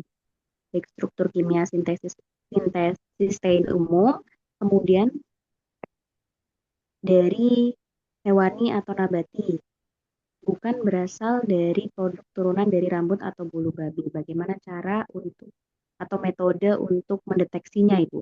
Ya, jadi ini metodenya kan banyak ya Pak. Tadi saya sampaikan kita belum banyak metode yang diwajibkan. Untuk analisa ini saya harus pakai metode ini. Itu belum ya. Nah, yang saya sampaikan tadi yang sudah disepakati kurang lebih itu yang sudah pasti adalah qPCR ya dengan menggunakan apa namanya real time PCR. Nah, untuk asam amino itu belum disepakati ya, tergantung pada laboratoriumnya itu mau menguji pakai apa. Ya, pakai apa? Di kami macam-macam itu analisis yang bisa dipakai dengan dengan apa namanya dengan alat yang bisa digunakan. Cuman di kami pun untuk yang asam amino yang menggunakan alat-alat yang misalnya dengan LC-LC-an tadi dan lain sebagainya itu belum semuanya dimasukkan dalam ruang lingkup. Maka kalau seperti itu Pak, kalau kasusnya seperti di kami, ambil alat atau metode, lingkup yang sudah diakreditasi. Gitu. Pilih itu. Ya, Nih. baik. Selanjutnya dari Bapak Ade. Pada pengujian alkohol pada minuman menggunakan GC, apakah perlu preparasi sampel atau tergantung tipe GC yang digunakan? Ya, Jika ada preparasi sampelnya seperti apa? ya. Bapak sebagai auditor itu tidak perlu melakukan preparasi sampel. Semua dilakukan oleh analis di laboratorium. Semua. Nah, yang dilakukan oleh analis di laboratorium, kembali lagi saya ingatkan bahwa semua mengikuti metode yang diakreditasi oleh KAN. Ya, semua metode yang dilakukan itu apa namanya tergantung pada dokumen ISO yang diakreditasi oleh KAN. Ya, sekarang gini, GC di kami pun GC banyak yang kita punya. Kita punya GCMS, punya GCFID. Nah, sekarang tergantung tadi balik lagi ya, balik lagi Bapak Ibu, metode mana yang digunakan, yang jelas yang dipilih adalah yang masuk ruang lingkup. Kalau saya mau saya mau generalisir di sini, wah banyak sekali contohnya gitu ya, banyak sekali perbedaan apa istilahnya, kombinasinya gitu dari baik itu sampelnya, bagaimana preparasinya, kemudian metode dengan alat yang digunakannya itu seperti apa, akan sangat ini. Jadi Bapak Ibu nggak usah terlalu pusing, auditor tidak perlu tahu bagaimana mengujinya, itu yang ini serahkan aja ke laboratorium. Bu, di kami sudah punya laboratorium, nah itu lebih bagus lagi. Monggo, nanti silahkan ini kan ke sana. Jadi nggak usah tadi ya, nggak usah mikir ini duplo apa triplo, ini perlu preparasi atau enggak. Preparasinya sebenarnya pakai apa? Nah itu semua serahkan ke laboratorium. Gitu. Baik. Izin lanjutkan Ibu dari Pak Fahrudin. Hmm. Apakah memungkinkan untuk membuat lab halal di luar naungan LPH? Bagaimana apabila ingin memiliki lab tersebut untuk minimal testingnya yang harus dimiliki apa saja? Ya, memungkinkan. Pertanyaan pertama memungkinkan, ya karena sebenarnya laboratorium swasta banyak Bapak Ibu yang nggak punya LPH, nggak apa-apa. Yang kedua, minimal apa alatnya yang dipunyai. Nah itu tadi depend ya Bapak Ibu. Mau memulainya dari lingkup apa, gitu. Kalau tadi yang paling jelas, misalnya mulai dari DNA, tadi berarti pakai beli qPCR. Mulai dari misalnya menggunakan tadi untuk leather, misalnya ya berarti butuh SEM atau ini. Tapi jangan lupa Bapak Ibu, ini kelihatannya kan yang mau bikin lab ya. Satu alat itu bisa untuk beberapa ruang lingkup, banyak lingkup ya. Jadi dioptimalkan kalau menurut saya untuk efisiensi, ini yang bagi yang mau bikin lab untuk efisiensi, beli satu alat yang multifungsi ya, bisa untuk lingkup lingkup apa, minimal misalnya 3 lingkup lah, 3 atau 4 lingkup. Sehingga dengan modal alat satu, tetapi bisa digunakan untuk menganalisis banyak lingkup. Itu memungkinkan selama semuanya ini masuk di ISO.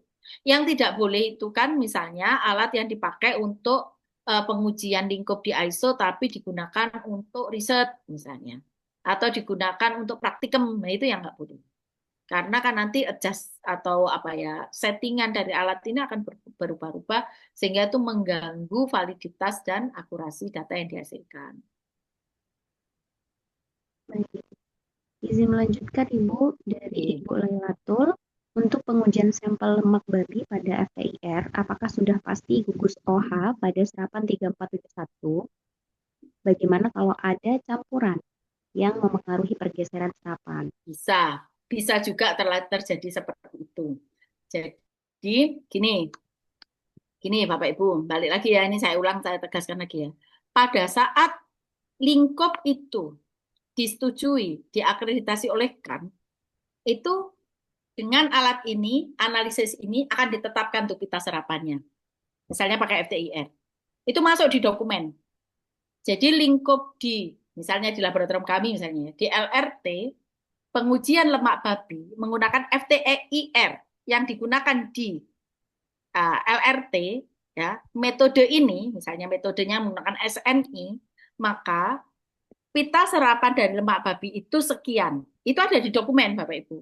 Sehingga hasil kita nanti itu sudah kita tinggal mengikuti. Kalau ISO 17025 itu kan hasilnya yang seperti apa yang dikatakan positif, hasilnya seperti apa yang dikatakan negatif itu ada di dokumen semua. Kenapa? Karena pada saat kan itu mau melakukan akreditasi, itu ditelisik semuanya. Sampai uji performa alat, uji performa bahan, mungkin kalau kita pakai, katakanlah kita pakai standar atau primer tertentu, primer itu juga ini juga di standarisasi. Maka hasilnya kalau seandainya tidak sama dengan dokumen itu ya dikatakan tidak gitu. Jadi begini Bapak Ibu, satu lingkup itu kalau dikatakan sudah terakreditasikan, itu dia akan menghasilkan informasi seperti apa sehingga menghasilkan kesimpulan apa itu distandarkan. Gitu nih. Baik. Izin melanjutkan dari Ibu Rifda. Sebelumnya Bapak Ibu silahkan untuk raise hand jika ingin bertanya langsung. Dari Ibu Rifda, saat melakukan deteksi kandungan DNA atau lemak babi dan turunannya, apakah ada metode pembersihan khusus untuk alat-alat yang digunakan, seperti pembersihan mikropipet atau flat well? Ya. Karena pemahaman beliau, biasanya untuk membersihkan alat-alat di lab cukup dibersihkan dengan dicuci air atau alkohol atau dengan sterilisasi, sedangkan untuk membersihkan najis ada metode khusus yang perlu dilakukan. Monggo Iya. Ibu. Iya, dibersihkan, dibersihkan jelas dengan alat dengan bahan yang memang menghilangkan lemak, dengan alat yang menghilangkan lemak, dan setelah itu dilakukan uji standar, ya, dilakukan uji dengan menggunakan standar. Kalau dia masih positif, padahal sampelnya standar yang harusnya negatif, ya berarti harus pembersihannya belum selesai itu, pembersihannya belum dikatakan standar. Dan semua itu tercantum di dalam dokumen bagaimana cara membersihkan alat dan bagaimana cara mengkalibrasi alat itu ada di dokumen itu ada. Gitu. Bisa melanjutkan dari Ibu Tiara, untuk DNA babi Sama tuh mungkin kayaknya. bisa, ya, sebentar Ibu, mana sampel kira-kira bagaimana? Oke, terkait PCR metode yang valid. Saya lanjutkan Ibu, dari Ibu Eri, apakah penggunaan rapid test untuk mendeteksi cemaran babi sekarang masih digunakan Ibu? Untuk jenis produk apa dan validitas pengujiannya Ya, apakah diakui? saya ulangi lagi, itu hanya untuk early detection, tidak bisa untuk menjustifikasi apakah dia bisa dikatakan halal atau tidak, bahkan itu dipakai sebagai dasar untuk sertifikasi. No, itu hanya early detection. Seperti kalau kita hamil ya Bapak Ibu, kita beli test pack dulu, setelah itu tidak mungkin Ibu Bapak akan percaya seperti itu saja, tapi harus diuji ke rumah sakit. Ya, periksa ke dokter, USG, uji urin, apa segala macam. Jadi itu hanya early detection, tidak bisa dipakai sebagai dasar justifikasi kehalalan suatu produk, apalagi untuk mengeluarkan sertifikat halal. Tidak. Yeah. Baik, baik Ibu, di chat sudah tidak ada pertanyaan. Mungkin saya Baik. panggil satu persatu untuk Bapak Ibu bisa on mic, mungkin ada pertanyaan. Bapak Ahmad dari LP POM Banten. Cukup, Bu. Ya, baik. Pak Ade, kemudian selanjutnya Pak Najmudin. Belum terdengar suaranya. Pak Aji Sukma. Ini juga off cam. Kemudian Ibu Nur Iza. Adakah pertanyaan Ibu terkait pengujian lab Bapak Ibu? Ani Umayati? Ya, Ibu. oh, iya, masih. Oh, oke, enggak. Ibu Tin dari Untirta, Sudah cukup. Ibu Gisti, Cukup, cukup. Ibu. Baik, Ibu Deni Kartika, Sudah cukup, Kak. Pak Zikri, Pak Sudah Zikri. cukup, Bu. Baik, selanjutnya yang belum bertanya, Pak Ilham, Pak Ilham Firmansyah, Ibu Indah, Cukup, Bu. oke. Ibu Indar, Ibu Ismi, silahkan jika ingin bertanya Bapak Ibu. Oh ini, ada Ibu Hani. Silahkan Ibu untuk Assalamualaikum, Bu Yuni. Bu, izin, Waalaikumsalam Bu Hani, salam ya, kenal. Bu. Ibu mohon izin konfirmasi saja, Bu, terkait pertanyaan Bu Rifdah. Jadi sepertinya maksudnya Bu Rifdah itu untuk pencucian peralatannya. Jadi mengikuti metode saja ya, Bu, tidak mengikuti tata cara syariat Islam seperti itu, Bu. Ye, jadi Bu, pada waktu sebelum eh, lingkup itu diakreditasi oleh KAN, itu sudah diuji Bu, sudah diuji. Jadi cara pencuciannya atau cara pembersihannya atau cara kalibrasinya itu seperti apa?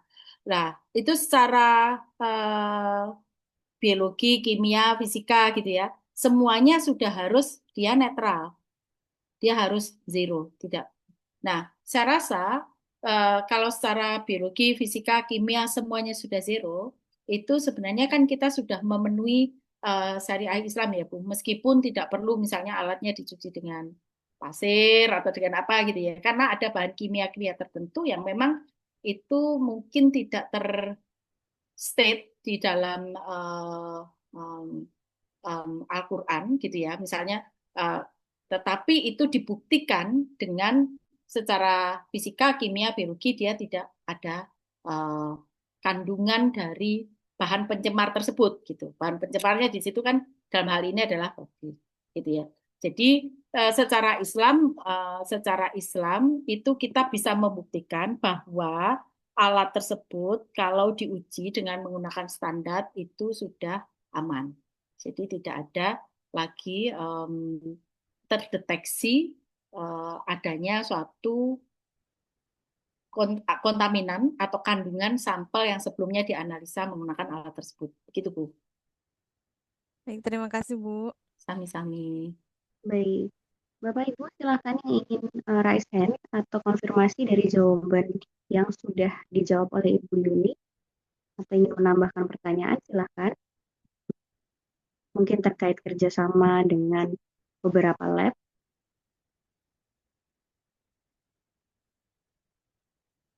Oke, kita lihat di bagian chat terlebih dahulu Bapak Ibu. Silahkan.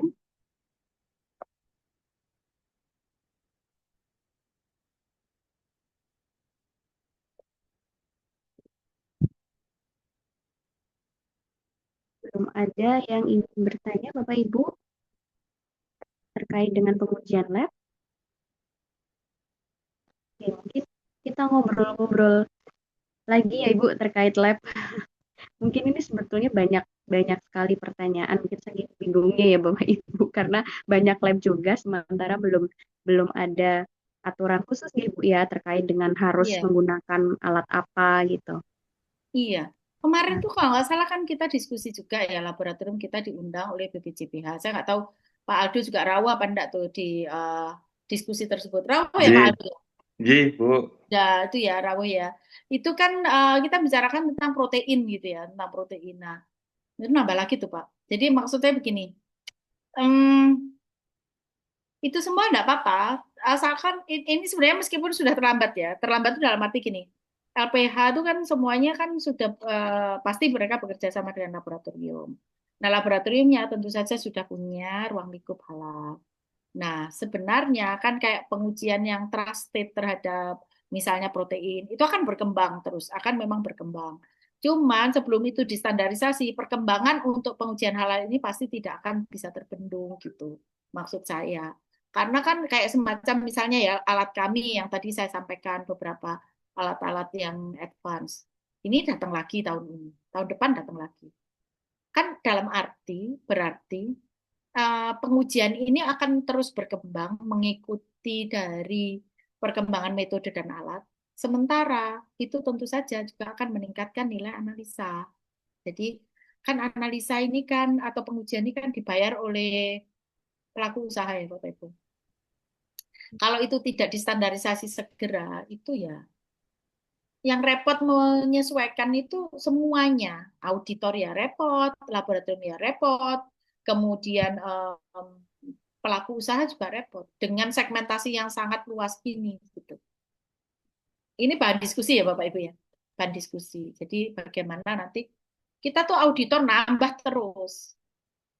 Tapi coba terus terang dari auditor ada tuh, berapa persen yang mengirimkan untuk pengujian? Jadi itu mungkin yang juga perlu kita pikirkan ya. Baik. Baik, Ibu, izin diskusi juga. Berarti kalau misalnya ada LPH, ingin membuka LPH, berarti kita harus cari lebih dulu lab yang terakreditasi minimal itu 17025, Ibu. Iya, betul.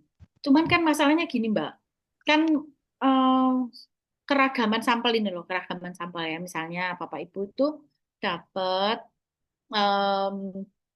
pelaku usaha yang mencurigakan ini di alkoholnya misalnya ya, kayak gitu. Nah, ini kan mau kemana? Saya itu lebih lebih kalau ini pikiran saya. Lebih prefer kalau misalnya alkohol ini kan banyak sekali tadi kan, metodenya kan banyak sekali. Dan itu kan harganya beda-beda. Nah, karena gini, semakin mahal biaya analisa menggunakan alat yang semakin advance, ya kita nggak mau itu sendiri. Tapi pelaku usaha ini uh, bisa membayar dengan jumlah sampel yang ditetapkan. Nah, itu kan harus perlu ada segmentasi.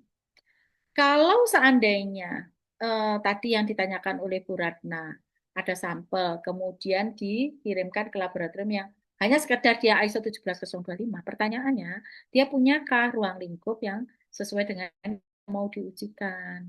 Gitu. Gitu. Jadi uh, harusnya sesuai ya, harusnya sesuai. Gitu. Baik. Mungkin adakah standarisasi lain selain akreditasi 17025, Ibu?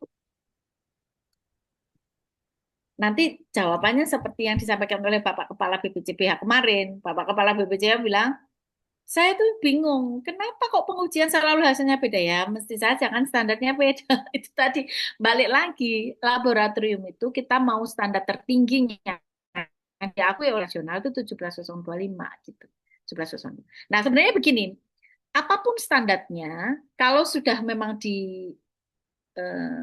wajibkan untuk analisa, saya yakin ya sebenarnya nggak apa namanya nggak memungkiri LPH pasti akan mencari laboratorium. Sampai sekarang pun sebenarnya laboratorium yang terakreditasi 17025 itu banyak sekali dengan lingkup halal banyak sekali. Tapi pertanyaannya selalu saja tidak ada sampel kan gitu. Akhirnya sampai misalnya laboratorium-laboratorium ini mau mendormankan ruang lingkupnya. Lah kalau semua dorman, LPH kan nggak jalan. Kalau aturannya masih sama. Nah, ini kan berarti harus ada sinkronisasi antara peraturan dan kebijakan. Baik. Izin Ibu mungkin meminta cerita pengalaman Ibu terkait dengan uji lab gitu. Apakah sampelnya itu mungkin kuantitasnya gitu. Maksudnya gimana?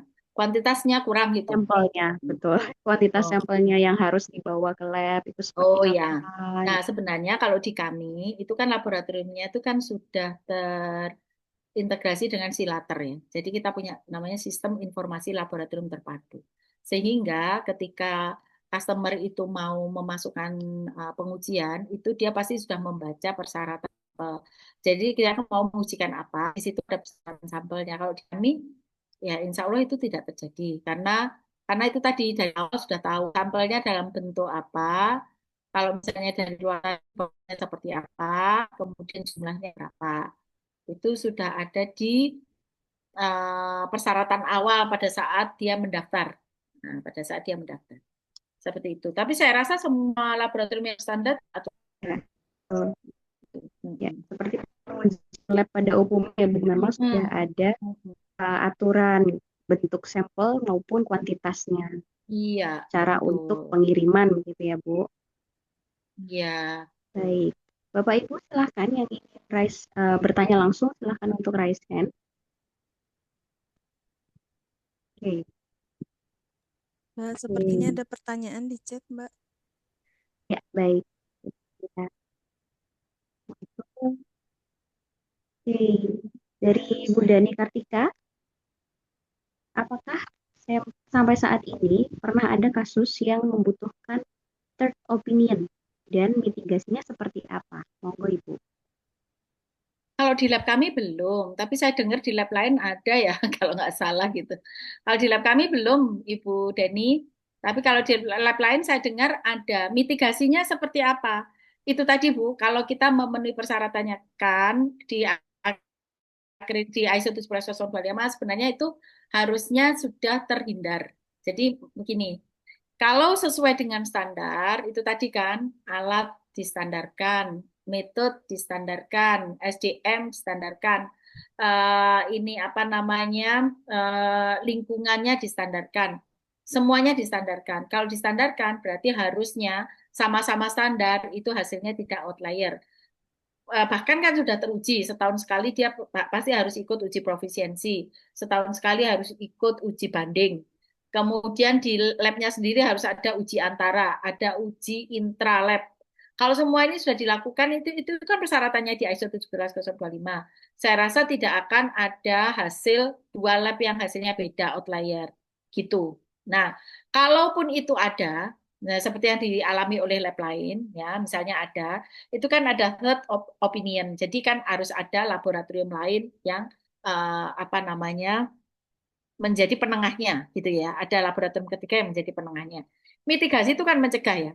Nah, mitigasi itu harusnya ikut aja standarnya ISO 17025. Itu mencegah terjadinya itu semua. Kalau itu masih terjadi, ya mungkin saja itu terjadi, tapi akhirnya ya jadi apa namanya ada laboratorium ketiga. Tapi gini Bapak Ibu, sebenarnya kan itu bukan satu-satunya bahan auditor untuk menetapkan keputusan. Kan Bapak Ibu tuh banyak sekali tuh bahannya ya dari portofolionya tuh kan banyak sekali. Ini kenapa kok seperti ini? Ini klausulnya bagaimana? Kemudian histori dari bahannya itu seperti apa? Prosesnya seperti apa? Nah, itu mungkin akan juga menjadi pertimbangan gitu. Kalau seandainya misalnya hasilnya positif, kemudian di laboratorium ketiga hasilnya positif, itu pasti kan akan didukung oleh dokumen yang lain, gitu. Tidak hanya dari pengujian gitu. Kalau hasilnya negatif, yang satunya positif, kemudian third opinion-nya hasilnya adalah negatif, itu juga didukung oleh yang lain. Intinya begini loh Bapak Ibu, kita itu sebagai auditor wajib menetapkan dengan seyakin-yakinnya. Kalau belum yakin jangan dilepas. Dilepas diberikan sertifikat halal. Itu kayak kita berdiri di atas uh, satu kaki kita di surga atau neraka, daripada abot nggandoli surga kita nyemplung aja ke neraka. Nah itu loh yang itu saja tuh yang susah buat kita. Artinya kalau masih ada keraguan-keraguan lanjutkan aja dulu sampai benar-benar yakin. Ya, Tapi tidak dengan alasan memberatkan. Kalau alasannya memberatkan pelaku usaha, kita juga dosa kan? Nah, Baik. Ini iya. ada yang di sini Ibu Yani. Silakan. Silakan. Ya, Ya. Bu. Mungkin saya nggak tahu ya, Bu. Tapi kalau saya lihat itu di produk halalnya BPJPH itu kan ada air minum dalam kemasan, Bu Yuni. Ya. Kemudian juga ada pupuk, ada pelumas. Nah, saya nggak tahu nih, Bu. Harusnya sih, kalau menurut saya pribadi ya, Bu. Tapi saya kan awam ya, Bu. Kalau menurut saya itu kan terkait produk-produk itu tuh ada regulasi lain, Bu, yang terkait bahwa produk tersebut itu SNI wajib ya, Bu. Nah, jadi harusnya mungkin ketika kita selain mengecek kehalalan kan toibnya juga ya, Bu, nah yang mengikuti regulasi. Jadi harusnya sih mungkin dilihat juga ya, Bu, pengujian SNI wajibnya itu seperti apa gitu untuk ban, untuk pupuk, untuk pelumas seperti itu. Kalau selama ini pakai ke sana, Bu Yuni. Jadi itu tadi kan arahnya ke mudorot ya, Bu. Arahnya ke mudorot. Itu hampir sama dengan GMO. GMO tadi, genetically modified organism, itu kan dia nggak haram. Tapi kan mudorot. Karena kalau itu diterus-teruskan, contoh ya Bu, sekarang ini misalnya produk ikan. Karena saya orang perikanan. Produk ikan. Kalau ikan itu GMO, ya, dia itu tahan penyakit, kemudian dia giant. Dia misalnya harusnya dia umur 4 bulan itu belum waktunya panen. Itu dikasih growth factor sehingga 4 bulan sudah panen. Nah, kalau itu dibiarkan, maka wild organism itu kan kalah. Ya, jelas saja, oh, dia tahan penyakit, dia cepat tumbuh dan lain sebagainya. Maka wildnya kalah. Lah, kalau dia itu seperti ini, kan akan mengganggu rantai, Bu. Akan mengganggu rantai. Nah, itu mudorotnya itu di situ maksudnya. Nah, sehingga populasinya akan membahayakan populasi liar di alam. Nah, kalau dia populasinya seperti itu, berarti dia kan nggak akan mati karena penyakit. Ya, jumlahnya akan lebih banyak dibandingkan dengan jumlah aslinya di alam. Maka akan membahayakan MSY, gitu kan? Sustainable yang ada di alam. Sama Bu sebenarnya kayak itu tadi pupuk. Pupuk itu kan juga sebenarnya kan ya nggak haram Bu, tetapi ada kandungan-kandungan yang membahayakan manusia, membahayakan habitat di sekelilingnya karena dia mengandung toksik, beracun, dan lain sebagainya. Yang harusnya di Uni Eropa sudah dilarang, di Indonesia masih belum. Misalnya begitu loh, Bu. Nah, sehingga hal-hal yang itu tadi, mudorot itu tadi, itu menjadi pertimbangan untuk syarat terbitnya sertifikat halal. Gitu. Menjadi pertimbangan. Betul yang dikatakan oleh Ibu itu tadi, harusnya ada standar-standar lain, iya. Ada SNI-nya, betul, ada SNI-nya. Gitu. Seperti itu. Baik. Izin Ibu dari kolom chat dari Ibu Iya. Lailatul sebagai auditor, bagaimana bila kasusnya ternyata pelaku usaha yang tidak baik memakai misalnya gelatin tapi tidak menyantumkan bahan gelatin saat pendaftaran sertifikasi halal. Apa ada karakteristik fisik supaya kami bisa Nah, mendeteksi? ini betul. Ini sulit sekali ya Bu Lailatul. Ini sulit sekali, betul. Karena secara fisik kita nggak bisa tidak bisa mendeteksi apakah secara secara kasat mata ya, kita nggak bisa mendeteksi apakah itu ada kandungan gelatinnya atau enggak karena di bahannya nggak ada. Nah, kalau yang seperti ini Bu, yang apa istilahnya, meragukan-ragukan seperti ini, udah pengujian aja, diuji aja Bu kandungannya. Kalau menurut saya bukan ya. Itu minim informasi kan termasuk, ya sudah saya carikan informasi kalau gitu ya, gitu kan misalnya. Betul. Gitu. Ibu Jadi, punten menyambung. Akan Ibu. Jadi kan kalau misalkan pengujian zat turunan babi itu kan yang seperti yang tadi Ibu bilang spesifik ya Bu. Jadi saya tuh khawatirnya ada pelaku usaha yang tidak baik tapi kita tuh tidak tahu gitu apa zat yang dipakai gitu loh Bu. Dan sebagai auditor juga saya ada rasa takut dosa gitu ya misalkan karena dia tidak menyantumkan bahan-bahan yang mungkin titik kritis itu, kemudian kita jadinya loss gitu loh Bu. Terus kita kasih sertifikatnya kan itu kan jadi yang eh, menakutkan ya Bu menurut saya gitu. Sementara kan itu dari pihak pelaku usaha dan di sisi lain kita juga tidak bisa melakukan pengujian semuanya kan Bu karena kan zat kimia dari babi itu turunannya kan sangat banyak sekali seperti itu. Ya. Kalau seperti itu memang nggak perlu dicek satu-satu Bu. Kalau misalnya Ibu seperti itu, misalnya gini ya, dalam satu produk itu kok ternyata apa ya, ingredients ya, apa yang tercantum di dalamnya itu apa saja itu kok kayaknya nggak lengkap gitu ya. Langsung ujian aja Bu. Langsung uji apakah di situ ada mengandung babi atau enggak gitu. Jadi kita bisa misalnya DNA base boleh, kalau misalnya tadi mau apa yang lain juga boleh gitu. Maksudnya begini, kan kita nggak tahu ada gelatinnya atau yang lain gitu ya. Yang paling aman kan sebenarnya pakai DNA, yang paling aman ya pakai DNA atau protein lah ya. Nah, berarti kesimpulannya uji aja itu dulu Bu. Uji itu sebenarnya ada indikasi ke sana apa enggak gitu. Kalau ada indikasi baru kita tracer sumbernya dari mana ini. Nah, apakah sumbernya yang sudah tercantum di situ apa jangan-jangan memang nggak dicantumkan gitu ya, kan gitu. Mm-mm. Jadi yang diuji jadinya adalah end product Bu. Diuji end product.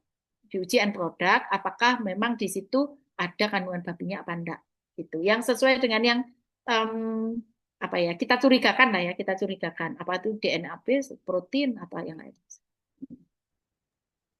Baik, Baik, bagaimana terima Ibu kasih Bu. dari Artinya ini pengujiannya itu yang lebih valid tuh pakai DNA ya Bu, yang PCR itu. Saya tidak mengatakan yang lain tidak valid ya, tetapi DNA ini termasuk yang tidak mudah rusak. Oh iya, Tidak mudah rusak ya. terima kasih Bu. mungkin satu pertanyaan Ibu sebelum kita menutup ya. Jadi di kasus itu di lapangan Ibu biasanya ada PU itu yang mempertahankan bahannya. Nah, katakanlah dan itu bisa memberikan Oh, dokumen pendukung, sementara bahan tersebut itu terindikasi sumbernya itu dari hewan. Nah, ketika masuk ke fatwa, sudah masuk ke fatwa dari LPH-nya itu dimasukkan ke sidang, nah itu dianjurkan untuk tidak digunakan. Nah, kalau ceritanya PU ini mempertahankan dan ingin mengajukan ke lab, apakah bisa, Ibu? Berarti harus ada dokumen yang menunjukkan bahwa dia aman. Harus ada dokumen yang menunjukkan. Kalau belum ada, diuji dulu. Ya, Kalau diuji dia dulu. bertahan menggunakan itu, iya. Diuji. Nanti kalau misalkan memang mempertahankan bahan itu ya Bu, biasanya pelaku usaha itu sulit untuk merubah formulasi gitu ya. Mungkin karena sudah cocok dengan bahan tersebut gitu, dengan merek Kalau tersebut. seperti itu berarti ya tidak layak untuk dikeluarkan sertifikat halal. Oh, baik. Baik Ibu, untuk closing statement. Baik, terima kasih Bapak Ibu sekalian.